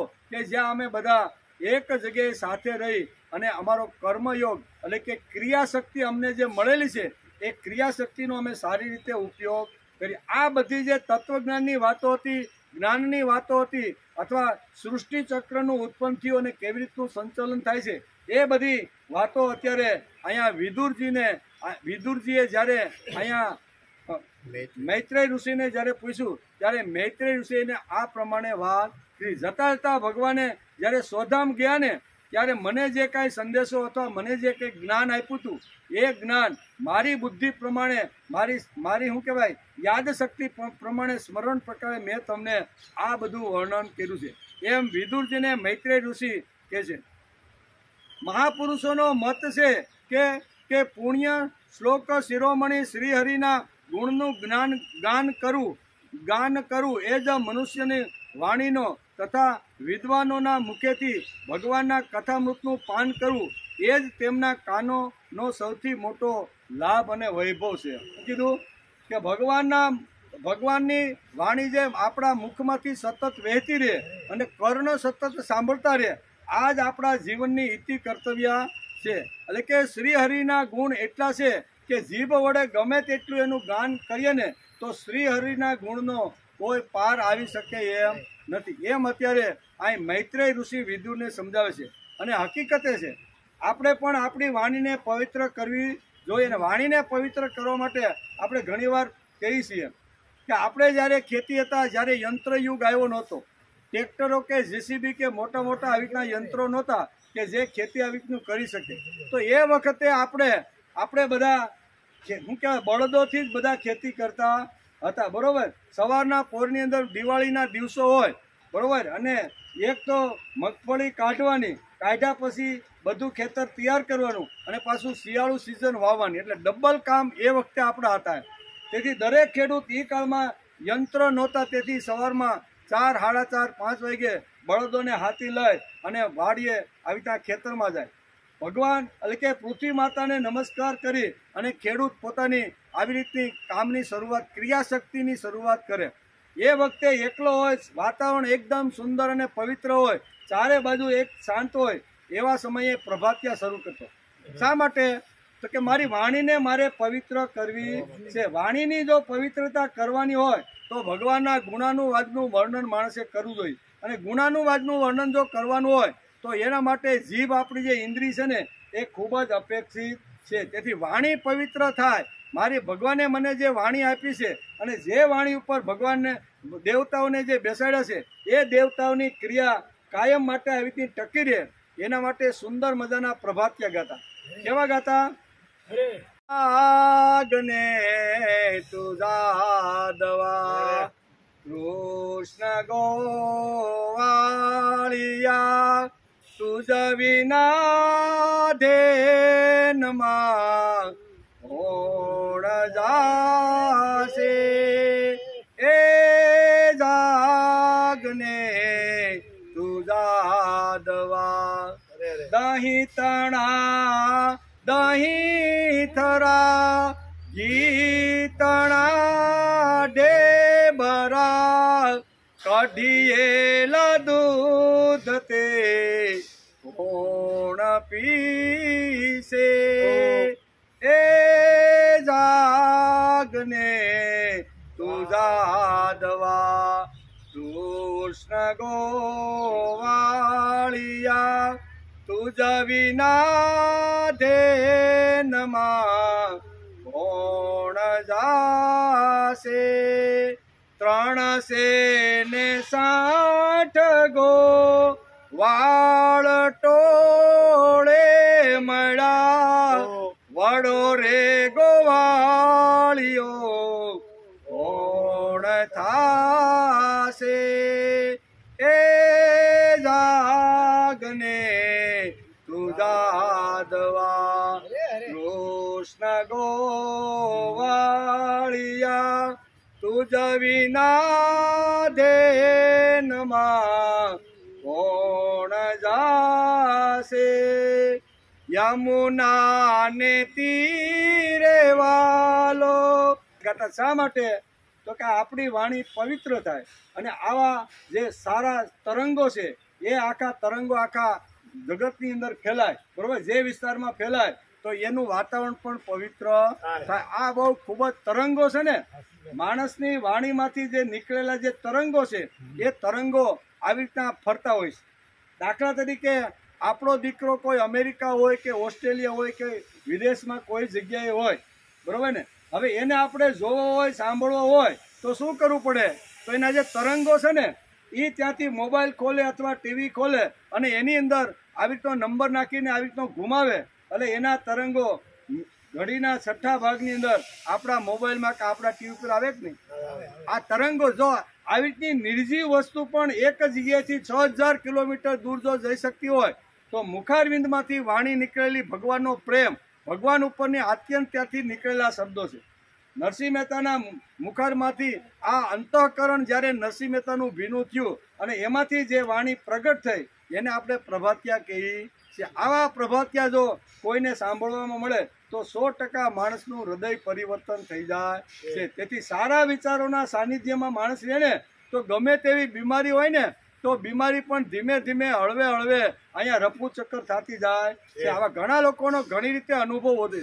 તો આ તરંગોનું, વાણીનું, વિચારોનું અને વિચારોની અંદર રહેલું જે સત્ય છે અને ગાનાર જે આવા અંતઃકરણ ભીના થઈને જે ગાય છે એનું ખૂબ જ મહત્વ છે. તેથી અહીં કહે છે, શું કહે છે કે મહાપુરુષોનો મત છે કે પુણ્ય શ્લોક શિરોમણી શ્રી હરિના ગુણનું ગાન ગાતા માણસ થાકતો નથી. ગમે ત્યારે ગમે સ્થિતિમાં હોય જો એ સજ્જન અને પ્રામાણિક માણસ હોય ને તો એ સતત ભગવાનના ગુણોનું આવી રીતનું કીર્તન કરે છે અને એ કીર્તનની અંદર એને ક્યારેય થાક લાગતો નથી. આપણા ઘણા લોકોના અનુભવ છે. સવારે 9 વાગે પ્રભાત શું કહેવાય ભજન કીર્તન શરૂ કરે અને 4 થાય 5 થાય સૂર્ય દાદા ઉગવાની તૈયારી થાય તો આપણે એમ કે કેમ બાપા?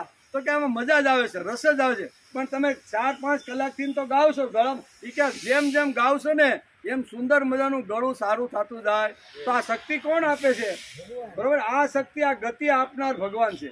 તેથી આગળના શ્લોકમાં આપણે જોયું કે ગતિર ભરતા પ્રભુ સાક્ષી.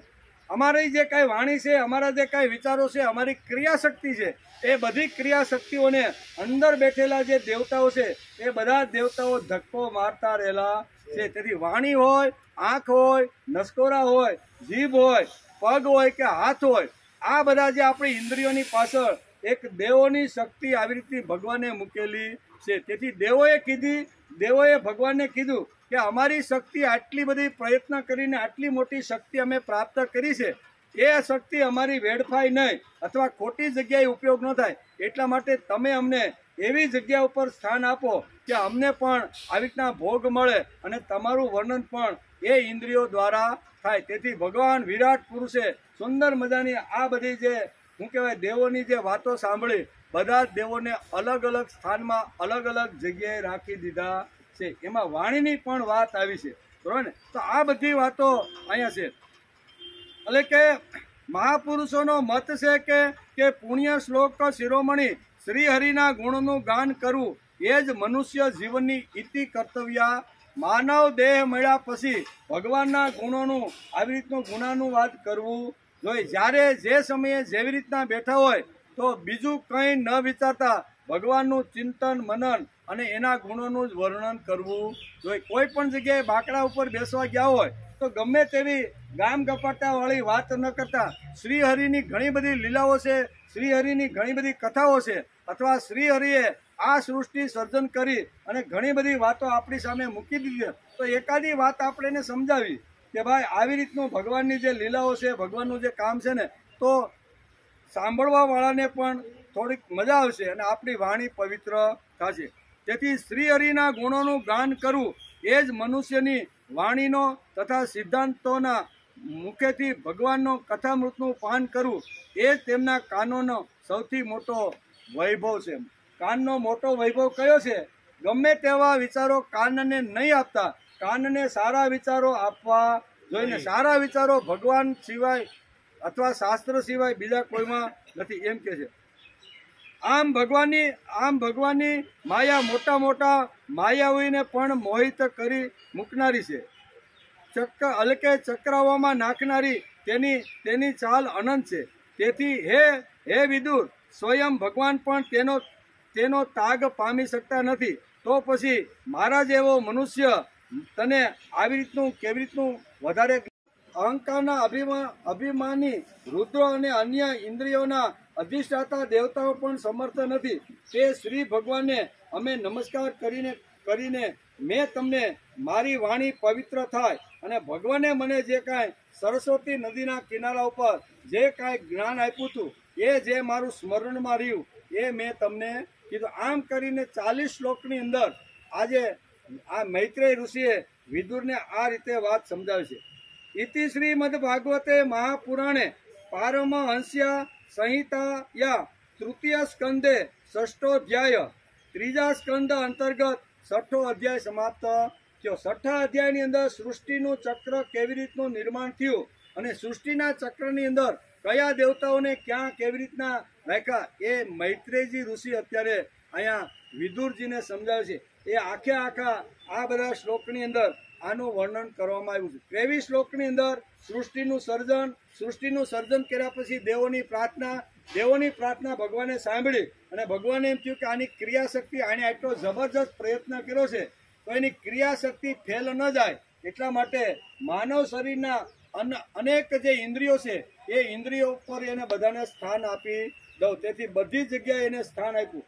બુદ્ધિની અંદર પણ આપણા કપાળમાં પણ બુદ્ધિનું સરસ મજાનું સ્થાન આપી દીધું છે. આ બધી વાતો આ સ્કંદની અંદર કહેવામાં આવી છે. હવે 7મો અધ્યાય વિદુરજીનો પ્રશ્ન. આ પ્રશ્ન એક જે સૃષ્ટિ ચક્રનો જે પ્રશ્ન હતો એની અંદર આ અધ્યાયની અંદર આટલી વાતો કીધી. હવે એક નવો પ્રશ્ન વિદુરજી અહીંયા મૈત્રેય ઋષિની સામે અહીંયા ગંગા નદીના પવિત્ર કિનારા ઉપર હરિદ્વાર ક્ષેત્રની અંદર પૂછે છે. શું પૂછે છે? શ્રી શુક ઉવાચ, બરોબર ને? શુકદેવજી અત્યારે કે છે એવં બ્રુવાણમ મૈત્રેયમ દ્વેપાયના સુતો બુધ પ્રણીયનિવ ભારત્યા વિદુર પ્રત્યભાસત. સુખદેવજી કહે છે કે મૈત્રેયજીનું બોલવું સાંભળીને વ્યાસ સૂત બુદ્ધિમાન વિદુરજીએ તેમને પોતાની વાણીથી પ્રસન્ન કરતા કીધું. બરોબર ને? આ ગંગા નદીના પવિત્ર કિનારા ઉપર પરીક્ષિત રાજા ચક્રવર્તી રાજા હતો. 7 દિવસમાં એણે ભગવાનનું શરણ પ્રાપ્ત કરવાનું હતું. ઘણા લોકોને ઘણી રીતે પૂછ્યું. બધા લોકો કે 7 દિવસમાં અમે તમને મોક્ષ આપી શકીએ નહીં. અહીંયા કહેવાનો અર્થ પછી એને સુખદેવજી મળે છે. સુખદેવજી ઘણી બધી વાતો કરે કે 7 કલાક નહીં, પણ એવા ના દ્રષ્ટાંતો આપે છે કે 2 કલાકની અંદર પણ માણસ ભગવાનની મુક્તિ પામી શકે છે. એવા ઘણા બધા દ્રષ્ટાંતો આપીને સમજાવવાનો પ્રયત્ન કરે છે. એ અત્યારે કહે છે કે મૈત્રેયજીનું બોલવું સાંભળીને વ્યાસસૂત વિદ્વાન વિદુરજીએ તેમને પોતાની વાણીથી પ્રસન્ન કરતા કીધું. વિદુરજીએ પૂછ્યું. હું પૂછ્યું? બ્રહ્મણમ કથા ભગવંતાંસી માત્ર ત્યાનાતકારિણ લીલયા ચાપી યુજ્યેત ગુણસ્ય તગુણ ક્રિયા ક્રીડાયાધ્યુતમો વસ્ય કામાચિત ક્રીડ શાંતયત સ્વસ્તૃતસ્ય ચકાતમ નિવૃતસ્ય સદાયત. વિદુરજીએ પૂછ્યું કે હે બ્રહ્માંડ, ભગવાન તો શુદ્ધ બોધ સ્વરૂપ, નિર્વિકાર અને નિર્ગુણ છે. તેમની સાથે લીલાપૂર્વક પણ ગુણ અને ક્રિયાનો સંબંધ કેવી રીતે હોઈ શકે? ભગવાન તો નિર્ગુણ નિરાકાર છે, એને કોઈ આકાર નથી. આકાર હોય તો ગુણ અને દોષ આવે. આ તો આકાર વગરના આવી રીતના નિર્ગુણ નિરાકાર ભગવાન છે, બરોબર? તો એને આ ગુણ અને દોષ આ બંને કેવી રીતે સાથે રહી શકે? બાળકમાં તો કામના અને બીજાઓની સાથે રમવાની ઈચ્છા હોય છે, તેથી તે રમવા માટે ઉદ્યમ કરે છે. પરંતુ ભગવાન તો સ્વયં નિત્ય તૃપ્ત, પૂર્ણ કામ અને હંમેશા અસંગ છે. તેઓ ક્રીડા માટે પણ શા માટે સંકલ્પ કરે? નિર્ગુણ નિરાકાર રૂપ જેણે ધારણ કર્યું છે એવા ભગવાન આવી રીતના સગુણ સાકાર રૂપ શા માટે બની અને શા માટે ક્રીડા કરવા આવે? આવી રીતના નિર્ગુણ નિરાકાર જો ભગવાન હોય તો એને કોઈ ગુણ કે દોષ લાગતો નથી, કારણ કે નિર્ગુણ નિરાકાર છે. આકાર હોય તો આ બધી વસ્તુ શક્ય છે. તો આવા નિર્ગુણ નિરાકાર ભગવાનને આવી રીતના ગુણ કેવી રીતના છે? ભગવાને પોતાની ગુણમયી માયાથી સંસારની રચના કરી છે, તેથી તેઓ તેનું પાલન કરે છે અને તેઓ જ તેનો સંહાર કરે છે. જેમના જ્ઞાનનો દેશ, કાળ અથવા અવસ્થાથી આપોઆપ જ અથવા અન્ય કોઈ નીતિ એટલે કે નિમિત્તતાથી પણ ક્યારેક લોપ થતો નથી, તેમનો માયાની સાથે કેવી રીતે સંબંધ હોઈ શકે? નિર્ગુણ નિરાકાર ભગવાનનો માયા સાથે કેવી રીતનો સંબંધ હોઈ શકે? આ અત્યારે વિદુરજી અત્યારે કોને પ્રશ્ન પૂછે છે? મૈત્રેય ઋષિને પ્રશ્ન પૂછે છે. એકમાત્ર આ ભગવાન જ સમસ્ત ક્ષેત્રોમાં તેમના સાક્ષી રૂપે રહેલા છે. તો પછી એમને દુર્ભાગ્યની અથવા તો કોઈ પણ પ્રકારના કર્મજન્ય કલેશની પ્રાપ્તિ કેમ થઈ શકે? દાખલા તરીકે રામા અવતારમાં વનવાસ વગેરે તથા સીતાના વિરહનું દુઃખ સહન રામે કર્યું. આદિ કલેશ કેમ એને પ્રાપ્ત થયા? હે ભગવાન, આ અજ્ઞાન સંકટમાં પડીને એટલે કે અજ્ઞાન સંકટમાં પડીને મારું મન અત્યારે ખિન્ન થઈ રહ્યું છે. શું કે છે? મારું મન સમજાવતું નથી કે નિર્ગુણ નિરાકાર રૂપ જો તમે કહેતા હોય તો રામ જ્યારે વનની અંદર આવ્યા, બરોબર, સીતાનું હરણ થયું અને સીતાનું હરણ થયું અને પંચવટીમાં જ્યારે આવ્યા ત્યારે સીતા એમને દેખાણા નહીં, ત્યારે એકદમ રુદન કરવા લાગ્યા છે. રુદન કરે છે એટલું જ નહીં, પણ પથ્થર હોય તો પથ્થરને પણ માથા પછાડી કહે છે કે તમે મારી સીતાને જોઈ છે. એટલું જ નહીં, કોઈ વૃક્ષ જો મળે તો એને બાથ ભરી અને એટલું રુદન કરે છે. તો આ રુદન મને સમજાતું નથી. નિર્ગુણ નિરાકાર જો હોય તો એને કોઈ આવી રીતનું રુદન આકાર કે કોઈ એની પાસે ગુણ આવી રીતનો હોતો નથી. આ પ્રસંગનું વર્ણન કરતા અત્યારે અહીંયા વિદુરજી અત્યારે મૈત્રેય ઋષિને પૂછે છે કે રામાવતારમાં વનવાસ વગેરેનું તથા સીતાના વિરહનું દુઃખ સહન કર્યું.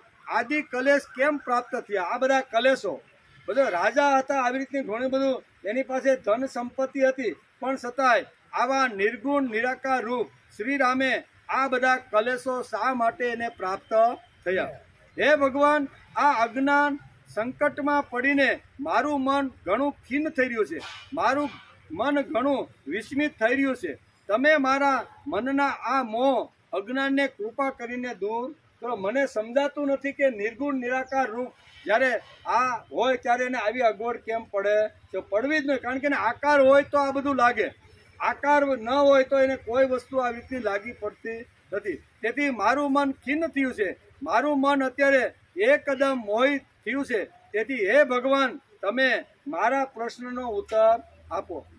શ્રી સુખદેવજી કહે છે કે તત્વ જિજ્ઞાસુ વિદુરજીની આવી પ્રેરણા પામીને અહંકાર રહિત શ્રી મૈત્રેયજીએ ભગવાનનું સ્મરણ કરતા કરતા સસ્મિત આ પ્રમાણે અહીંયા જવાબ આપે છે વિદુરજીને. બરોબર, પ્રશ્ન ક્યાં અહીંયા આપણે વાત કરીને કે નૈમિ સારણ્યની અંદર એક જે કથા હાલે છે ત્યાં સૂતજીને ઋષિઓ પ્રશ્ન કરે છે. બીજી જગ્યાએ ગંગા નદીના કિનારા ઉપર સુખદેવજી મહારાજ અત્યારે અહીંયા રાજા પરીક્ષિતને કથા કહી રહ્યા છે.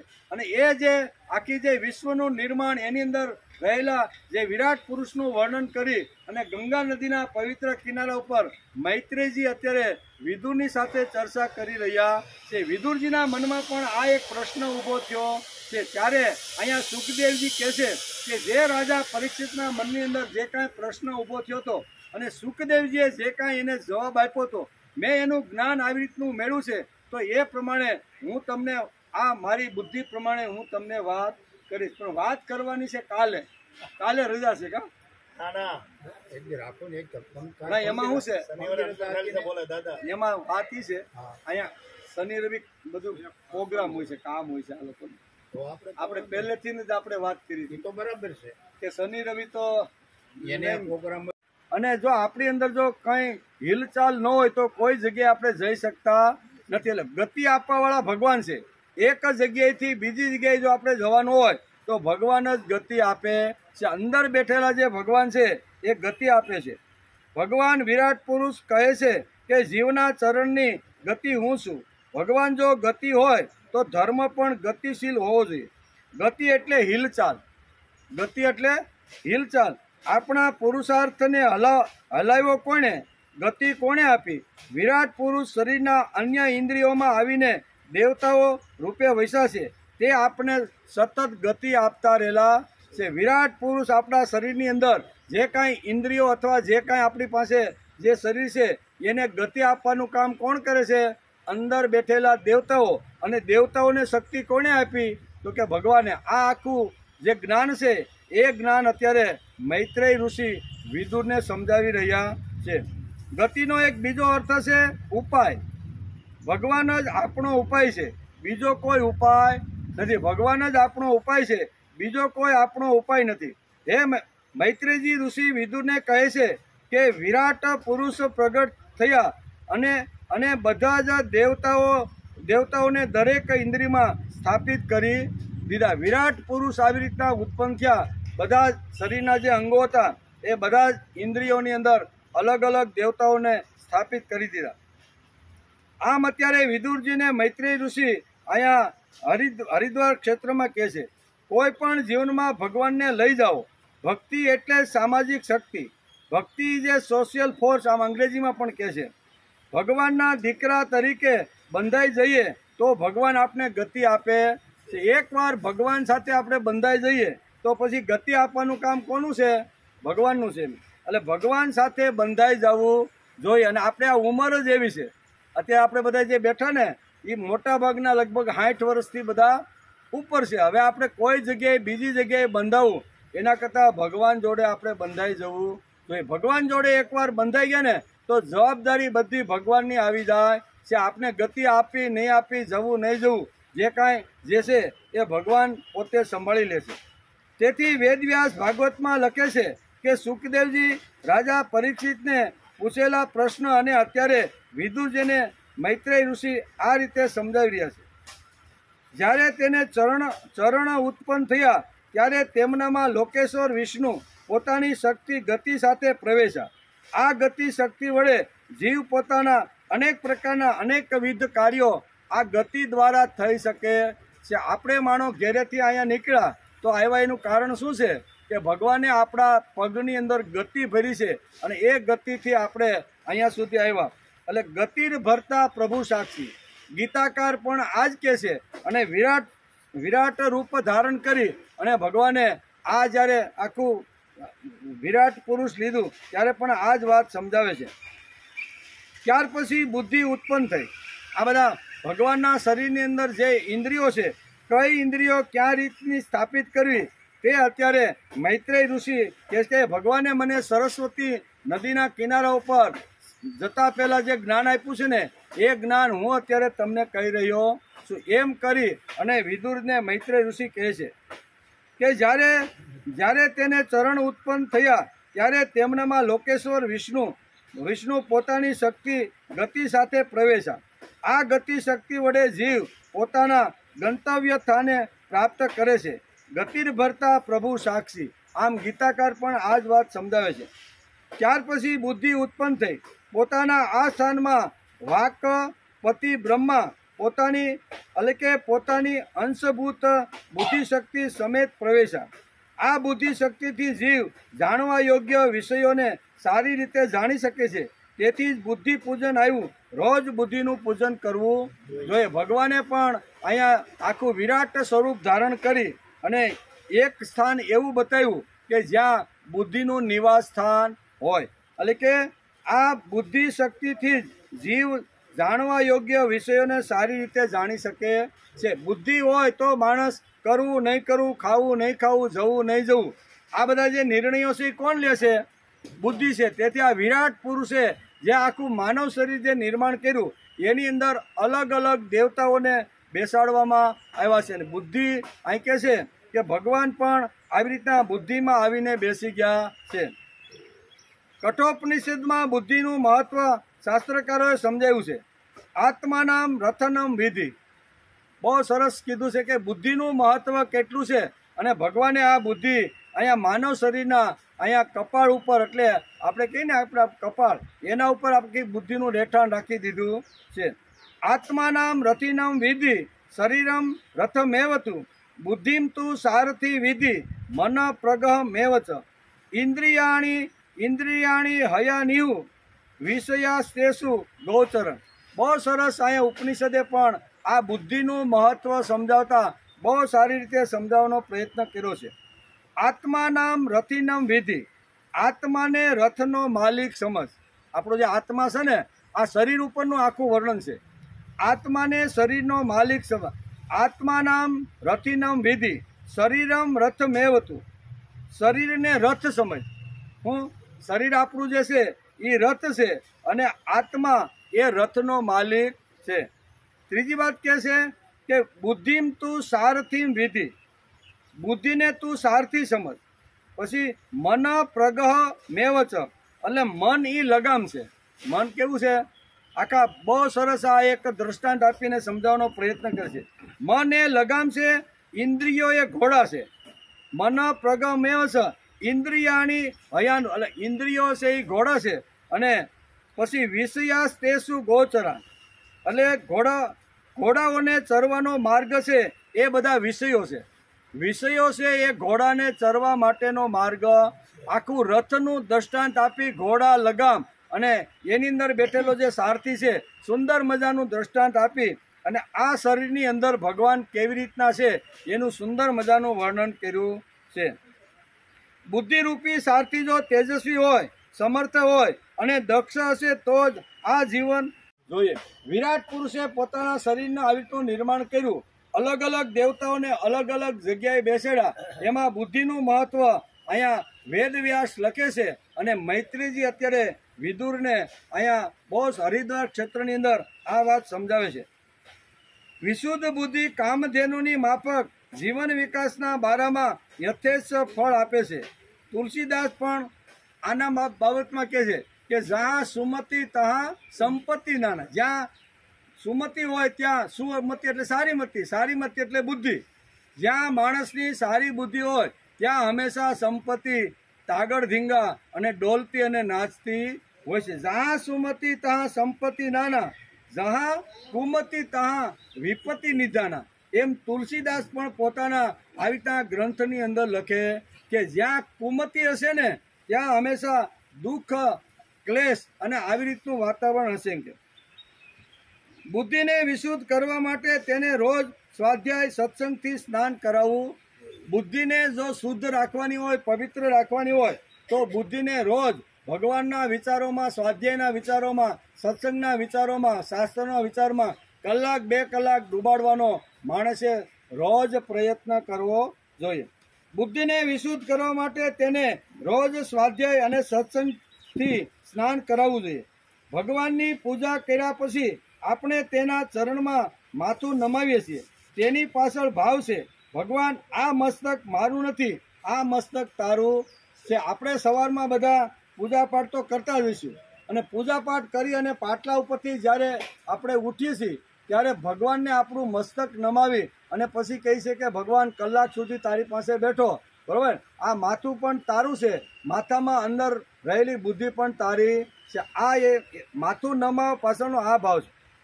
મારી બુદ્ધિ તારા ચરણે ધરું છું, તને ગમતા વિચારો આ મસ્તકમાં રાખી. જીવન રથનો સારથી બુદ્ધિ છે. આપણું આખું જીવન રથનો સારથી કોણ છે? બુદ્ધિ છે. તેથી બુદ્ધિ સંભાળવાનો માણસે પ્રયત્ન કરવો જોઈએ. આપણી બુદ્ધિ જો શુદ્ધ અને પવિત્ર નહીં હોય તો બુદ્ધિ ભોગી, નિસ્તેજ, અસમર્થ, સ્વસંધી અને ઉન્માદ બની જશે. તેથી બુદ્ધિને સંભાળવાનો માણસે રોજ પ્રયત્ન કરવો કે મારી બુદ્ધિ આડી હવળી ન થાય, મારી બુદ્ધિ આડાહવળા વિચાર ન કરે, મારી બુદ્ધિ આડાહવળા માર્ગે ન જાય, એના માટે રોજ ભગવાનને બે હાથ જોડી ભગવાનને મસ્તક નમાવીને રોજ કહેવું જોઈએ કે ભગવાન મારી બુદ્ધિ શુદ્ધ, પવિત્ર અને દિવ્ય તમે રાખજો. આ બુદ્ધિ ધારે તો ખાડામાં પણ નાખે છે, અને એ બુદ્ધિ જો ધારે તો પ્રભુના પગ પાસે ચરણ સુધી પણ લઈ જાય છે. તેથી બુદ્ધિનું મહત્વ અહીંયા વેદ વ્યાસ લખે છે, અને બુદ્ધિ જ્યાં કપાળની અંદર છે ત્યાં પણ ભગવાનને બેસાડી દીધા છે કે આ બુદ્ધિ છે એ ખૂબ જ અગત્યની છે. જો રોજ બુદ્ધિને સારા તેજસ્વી વિચારો નહીં આપીએ તો આ બુદ્ધિ આપણા જીવનના રથને ખાડામાં નાખી દેશે. બરોબર, આપણો જીવનનો જે રથ છે ને એને ખાડામાં નાખી. તેથી આત્માનામ વિધિ એટલે કે શરીરની અંદર જે આત્મા રહેલો છે એ અંદર બેઠેલો શેઠ છે. આપણી ભાષામાં કેવું હોય તો શું કહેવાય? અંદર શેઠ બેઠા છે. શેઠ એટલે આત્મા એમ. બરોબર, મન એ શું છે? મન એ લગામ છે. બરોબર, તો આ બધી વાતો જો રોજ બુદ્ધિને સારા તેજસ્વી વિચારો નહીં આપીએ તો આ બુદ્ધિ આપણા જીવન રથને ખાડામાં નાખશે. માનવી ભલે બધું જોઈ લેશે, પરંતુ જો તેની બુદ્ધિ સુયોગ્ય અને સલામત હશે તો શૂન્યમાંથી પાછું સર્જન કરી શકશે. આપણે ઘણા બધા અનુભવો આપણા અહીં આવ્યા પછી થયા છે. આપણા યુવાન દીકરાઓ ઘણીવાર ધંધામાં, બિઝનેસમાં આવી રીતના કામ કરતા હોય અને ઘણીવાર અટવાઈ જાય, તો જે આપણે પ્રાપ્ત કરેલું હોય, મેળવેલું હોય ને એ બધું વયું જાય છે, અને માણસ ભાડેના મકાનમાં રહેવા જાય છે. પણ એ જેને ગુમાવ્યું છે એની બુદ્ધિ જો સલામત હશે, સારી હશે, શુદ્ધ હશે અને પવિત્ર હશે તો ગયેલું ધન પણ પાછું 5-10 વર્ષની અંદર મેળવી શકે કે નહીં? આવા તો હજારો દાખલા આપણા જીવનની અંદર અથવા પરિવારમાં આપને જોવા મળે છે. તેથી બુદ્ધિ સારી હશે તો ગયેલું ધન, ગયેલું વિત્ત, ગયેલું રાજ્ય પણ પાછું આવી શકશે. પાંડવોનું ગયેલું મોટું રાજ્ય જબરજસ્ત 19 વર્ષ મહેનત કરી અને આખું ઇન્દ્રપ્રસ્થ નામનું આખું રાજ્ય એણે ઊભું કર્યું. બરોબર ને? ભગવાનને પણ ઈર્ષા થાય એવી રીતની અંદર સુખ સગવડતાના સાધનો આપ્યા. દુર્યોધનને તો ઈર્ષા થઈ જ. એમ કહેવાનો હતો કે આટલું બધું પ્રાપ્ત થયા પછી ઘડીના છઠ્ઠા ભાગની અંદર જતું રહ્યું, પણ પાંડવોની બુદ્ધિ જે હતી ને એકદમ શુદ્ધ અને પવિત્ર હતી. પવિત્ર અને શુદ્ધ બુદ્ધિ હશે તો વાર લાગશે 13 વર્ષની. બાકી વસ્તુ આવી રીતે તો કહેવાનો અર્થ કે ગયેલું રાજ્ય, ગયેલી સંપત્તિ, ગયેલું